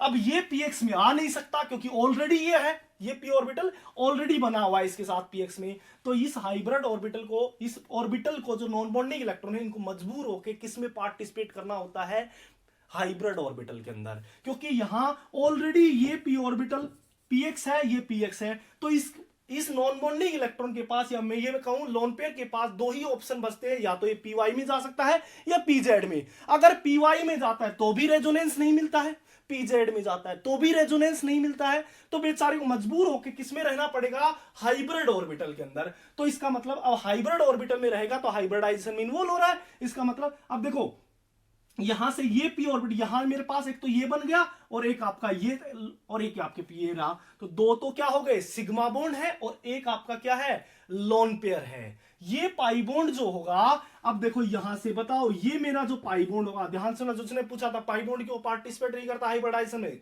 तो देखो यहां मेरे पास ये पी ऑर्बिटल होगा, पाई बॉन्ड बना होगा, क्या बताओ इसकी ज्योमेट्री को इफेक्ट पड़ रहा है पी ऑर्बिटल्स का, ये पीएक्स में है, ये भी पीएक्स में बना होगा। ये सिग्मा बॉन्ड कैसे बना होगा, ये सिग्मा बॉन्ड भी तो किसी 2 पी ऑर्बिटल मिक्स हुए होंगे। बताओ इस पी ऑर्बिटल का और यहां इसकी इस पाई बॉन्ड की ओवरलैपिंग, दोनों का सेमी प्लेन है, दोनों पीएक्स में ही है, तो दोनों का एक ही जैसा है, तो बताओ इसे बार बार थोड़ी काउंट करेंगे, तो यहां मेरे पास दोनों का एक ही है, तो यहां से एक तो मेरे पास सिग्मा बॉन्ड काउंट करना है, एक मेरे पास यहां हाइड्रोजन, ये सिग्मा बॉन्ड, 2 सिग्मा बॉन्ड, और एक का क्या करना है आपको, हाइब्रिड ऑर्बिटल लोन पेयर है, तो टोटल कितने हो गए, 3 हो गए, 3 हो गए, तो इसका क्या नाम दोगे, एक एस और 2 पी, तो ये sp2 हाइब्रिड ऑर्बिटल में रहा होगा। मतलब आपके पास अगर उस लोन पेयर के साथ ऑलरेडी, देखो यहां से उस लोन पेयर के साथ जिस भी एटम के ऊपर लोन पेयर अवेलेबल है, उस एटम के साथ वो ऑलरेडी पाई बॉन्ड बना रखा है, तो वो लोन पेयर हाइब्रिडाइजेशन में इन्वॉल्व करेगा, रेजोनेंस नहीं करेगा। यहां से देख सकते हो क्योंकि वो पाई बॉन्ड, ये पाई बॉन्ड जो बना है ये ऑलरेडी क्या बना चुका है, ये पाई बॉन्ड का पी ऑर्बिटल इस कार्बन के पी ऑर्बिटल में, एक दोनों सेम प्लेन में है, तो ये दूसरे प्लेन में रहेगा, और दूसरे प्लेन में रहेगा तो ये रेजोनेंस नहीं कर पाएगा, और इसको क्या रहना पड़ेगा, हाइब्रिड ऑर्बिटल के अंदर। जैसे फॉर एग्जांपल अगर मैं बात करूं कि मेरे पास जैसे पीरिडीन दे दिया, तो पीरिडीन दे दिया, तो इसमें से ये लोन पेयर पूछ लिया जाए भाई कौन से ऑर्बिटल में है और इसका हाइब्रिडाइजेशन क्या होगा, तो यहां से इसका अगर मैं बात करूं इसका पी हाइब्रिड ऑर्बिटल्स की, तो मैं कहूंगा ये मेरे पास क्या है, आपके पास ये पी ऑर्बिटल, ये पी ऑर्बिटल कुछ इस टाइप के बने होंगे, और ये मेरे पास क्या रहा होगा, ये आपके पास देखो यहां ये पी ऑर्बिटल इन दोनों के बीच में है लोन पेयर, तो ये 2 इलेक्ट्रॉन, ये मेरे पास इन दोनों के बीच में पाई बॉन्ड बना हुआ है, ये दोनों इलेक्ट्रॉन, इन दोनों के बीच में पाई इलेक्ट्रॉन बना हुआ है, तो ये दोनों इलेक्ट्रॉन, तो इस बेचारे को क्या रहना, देखो यहां ये मैं मान लेता हूं पीएक्स ऑर्बिटल में है, इसका एडजेसेंट नाइट्रोजन का एडजेसेंट ये भी पीएक्स में ही रहेगा, क्योंकि इसके साथ दोनों ओवरलैपिंग करेगा तो इसको भी पीएक्स में रहना पड़ेगा। तो इस बेचारे के पास ऑप्शन दो ही बचे, कौन से, या तो पीवाई में जाए या पीजेड में, और पीवाई और पीजेड में अगर जाता है तो वो सेम प्लेन में होंगे नहीं इसके एडजेसेंट वाले पी ऑर्बिटल, तो मिक्सिंग होगी नहीं। तो जब भी किसी भी एटम के ऊपर अगर लोन पेयर है और वो किसी पाई बॉन्ड में पार्टिसिपेट कर रहा है तो उसका लोन पेयर रेजोनेंस में इन्वॉल्व नहीं होता है, ओनली फॉर हाइब्रिडाइजेशन में इन्वॉल्व होगा। तो यहां से कितने सिग्मा बॉन्ड है, तो ये सिग्मा बॉन्ड है, ये सिग्मा बॉन्ड, दो सिग्मा बॉन्ड प्लस एक लोन पेयर, तो ये किस में रहेगा, दो सिग्मा बॉन्ड एक लोन पेयर, तो एक एस और दो पी में, मतलब sp2 हाइब्रिड ऑर्बिटल बनाएगा, sp2 हाइब्रिड ऑर्बिटल में रहेगा। तो ये इसका हाइब्रिडाइजेशन, नाइट्रोजन का हाइब्रिडाइजेशन क्या हो जाएगा, sp2 हो जाएगा, क्या हो जाएगा, sp2। तो यहां से अगर आपसे कह दिया जाए कि मेरे पास ये नाइट्रोजन है और आपके पास ये कंपाउंड है, तो इन दोनों लोन पेयर्स का इनका हाइब्रिडाइजेशन क्या होगा, इस दोनों नाइट्रोजन का, और जो लोन पेयर है इनका घर कौन सा होगा, मतलब ये कौन से ऑर्बिटल में रहे होंगे। तो मैं कहूंगा ये लोन पेयर रेजोनेंस में पार्टिसिपेट कर रहा है, रेजोनेंस में पार्टिसिपेट, तो ये पी ऑर्बिटल में रहा होगा, और पार्टिसिपेट कर रहा है तो पी ऑर्बिटल में रहा होगा, मतलब हाइब्रिड ऑर्बिटल में इन्वॉल्व नहीं होगा। तो तीन सिग्मा बॉन्ड है तो एक एस और दो पी sp2 रहा होगा। इसकी मैं बात करूंगा तो ये लोन पेयर आपका रेजोनेंस में इन्वॉल्व नहीं, क्योंकि इसके एडजेसेंट पे क्या है, इसके साथ क्या बना हुआ है, पाई बॉन्ड बना हुआ है, पाई बॉन्ड बना हुआ है, तो इसका मतलब ये रेजोनेंस नहीं कर रहा होगा, रेजोनेंस नहीं कर रहा है तो ये हाइब्रिड ऑर्बिटल में रहा होगा, हाइब्रिड में रहेगा तो मैं क्या कहूंगा, हाइब्रिडाइजेशन निकालूंगा तो दो सिग्मा बॉन्ड है, एक लोन पेयर, तीन हो गए तो एक एस और दो पी रहे होंगे, sp2 हाइब्रिड ऑर्बिटल में रहेगा लोन पेयर, एक एस और दो पी में sp2 हाइब्रिड ऑर्बिटल में रहेगा, तो इसका हाइब्रिडाइजेशन क्या हो जाएगा, sp2 हो जाएगा। बताओ यहां तक समझ में आ गया है क्या? अगर किसी को भी प्रॉब्लम है तो पूछ सकते हो, इसकी कहां कहां यूज होगा वो हम नेक्स्ट क्लास में डिस्कस करेंगे, ठीक है। बताओ यहां तक समझ में आ गया क्या सभी को?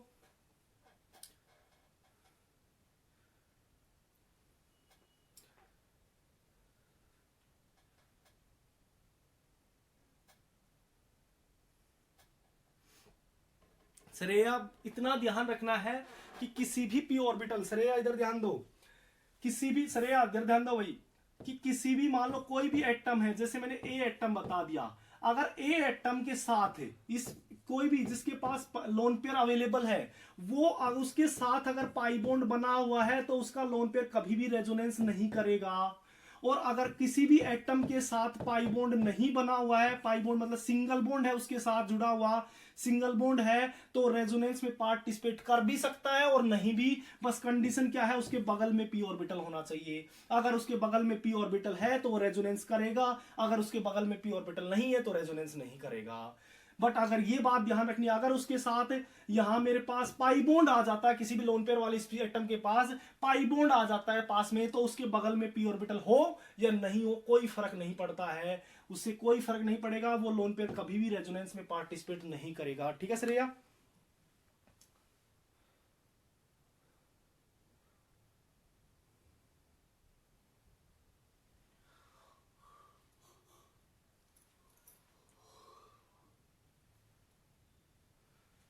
सर सेकंड का sp2 होगा, तो sp2 ही तो है भाई, सेकंड का sp2 ही है, सेकंड का sp2। देखो नाइट्रोजन के बगल में पाई बॉन्ड है, नाइट्रोजन के बगल में पाई बॉन्ड है, तो इसका मतलब ये इसका लोन पेयर रेजोनेंस में पार्टिसिपेट नहीं करेगा। अगर किसी भी एटम के ऊपर लोन पेयर है उसके साथ ही उसके साथ वो किसमें पार्टिसिपेट, पाई बॉन्ड बना हुआ है, तो उसका लोन पेयर हमेशा हाइब्रिड ऑर्बिटल में रहेगा, कभी भी रेजोनेंस नहीं करेगा, ठीक है। तो ये लोन पेयर हाइब्रिड में रहेगा, तो दो आपके पास सिग्मा, एक आपके पास लोन पेयर है, तो तीन हो गए, तो एक एस और दो पी रहे होंगे, ठीक है। सौरभ क्या क्वेश्चन पूछ लिया Saurabh, sir how to check P orbital present और नोट इन ए मॉलिक्यूल। अरे वही तो बताया है, ये सारी चीजें क्यों बताई है मैंने, इसी के लिए तो सब चीजें लिख रखी, क्यों बताई है, ये इसी कॉन्सेप्ट से ही चेक करोगे भाई, ठीक है। अगर देखो पी ऑर्बिटल में कब रहा होगा कब नहीं हो रहा होगा, ये सारी कॉन्सेप्ट वही उसी तो एक्सप्लेन किए हैं, वही थी। तो इसमें सीधा सा देखो मैं आज क्या बताया है, सौरभ क्या चीज बताई आज मैं, देखो यहाँ ओनली फॉर मैंने एक ही चीज पढ़ाई है, lone pair pi bond resonance क्या होता है, रेजोनेंस में यही टाइप सबसे ज्यादा इंपॉर्टेंट होता है। ठीक है, इसमें ये चीज बताया है, 4 पॉइंट बताए हैं मैंने। सबसे पहले हाइब्रिडाइजेशन कैसे निकालते हैं, तो मैंने सिंपली हाइब्रिडाइजेशन के बारे में ये कहा है कि अगर कोई भी लोन पेयर, जैसे मेरे ए एटम है, चारों पॉइंट जो आज मैंने बताए हैं, 4 ही पॉइंट डिस्कस किए हैं। अगर कोई भी एटम के पास अगर लोन पेयर अवेलेबल है तो वो एटम क्या करेगा, उसका ये एटम का ऑर्बिटल कौन सा होगा, इस लोन पेयर का ऑर्बिटल कौन सा होगा वो बताना है। आप सबसे पहला पॉइंट इस तो कौन सा रहेगा ऑर्बिटल में, मैंने कहा अगर रेजोनेंस करता है तो ये पी ऑर्बिटल में रहेगा, अगर रेजोनेंस नहीं करता है तो ये लोन पेयर हाइब्रिड ऑर्बिटल में रहेगा। दूसरा हाइब्रिडाइजेशन, अब पी ऑर्बिट रेजोनेंस कब करेगा ये लोन पेयर, जब उसके बगल में क्या रहेगा, पी ऑर्बिटल अवेलेबल होगा। पहला पॉइंट ये बताया कि इसका घर कौन सा होगा। दूसरा पॉइंट मैंने इसका हाइब्रिडाइजेशन क्या होगा, तो दूसरा हाइब्रिडाइजेशन क्या होगा, मैंने कहा ओनली फॉर आपको ये चेक करना है कि सिग्मा बॉन्ड उसमें क्या है, सिग्मा बॉन्ड कितने हैं और लोन पेयर कितने हैं, ये दोनों काउंट कर लोगे। उस लोन पेयर को देख लेना है कि वो रेजोनेंस कर रहा है तो हाइब्रिडाइजेशन में इन्वॉल्व नहीं होगा, अगर वो रेजोनेंस नहीं कर रहा है वो लोन पेयर तो हाइब्रिडाइजेशन में इन्वॉल्व होगा। तो आप काउंट कर लोगे, जोड़ दोगे और उसमें से एक एस और 3 पी, जितने भी पी ऑर्बिटल होंगे वो काउंट कर लोगे। ठीक है, तीसरा मैंने कहा उसमें नंबर ऑफ पाई इलेक्ट्रॉन, तो जितने भी वहां डीलोकलाइज रेजोनेंस कर रहे हैं जितने भी पाई इलेक्ट्रॉन, तो उन सभी को जोड़ लोगे, कर लोगे इंक्लूड। फोर्थ पॉइंट मैंने कहा लोन पेयर, किस लोन पेयर को डीलोकलाइज लोन पेयर कहते हैं और किस लोन पेयर को लोकलाइज लोन पेयर। तो मैंने कहा रेजोनेंस जो लोन पेयर कर रहा है उसको डीलोकलाइज लोन पेयर कहोगे, जो रेजोनेंस नहीं कर रहा है उसको लोकलाइज लोन पेयर बोलोगे। ये 4 ही पॉइंट मैंने डिस्कस किए आज पूरी क्लास में। ठीक है,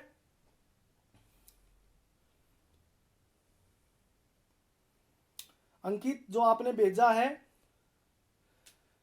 इसमें नाइट्रोजन का लोन पेयर रेजोनेंस नहीं कर रहा है। ठीक है, जो आपने भेजा ये पाई बॉन्ड रेजोनेंस, फिर मैं बता देता हूं इसका जो आगे आएगा, इसका दूसरा टाइप होगा पाई बॉन्ड रेजोनेंस। देखो तो आपने जो भेजा है वो ये है, यही भेजा है। ठीक है, ये दे रखा है आपने, तो इसका लोन पेयर देखो यहां है, तो इसका मेरे पास ये पी ऑर्बिटल्स की मैं बात करूं, इस पी ऑर्बिटल्स की,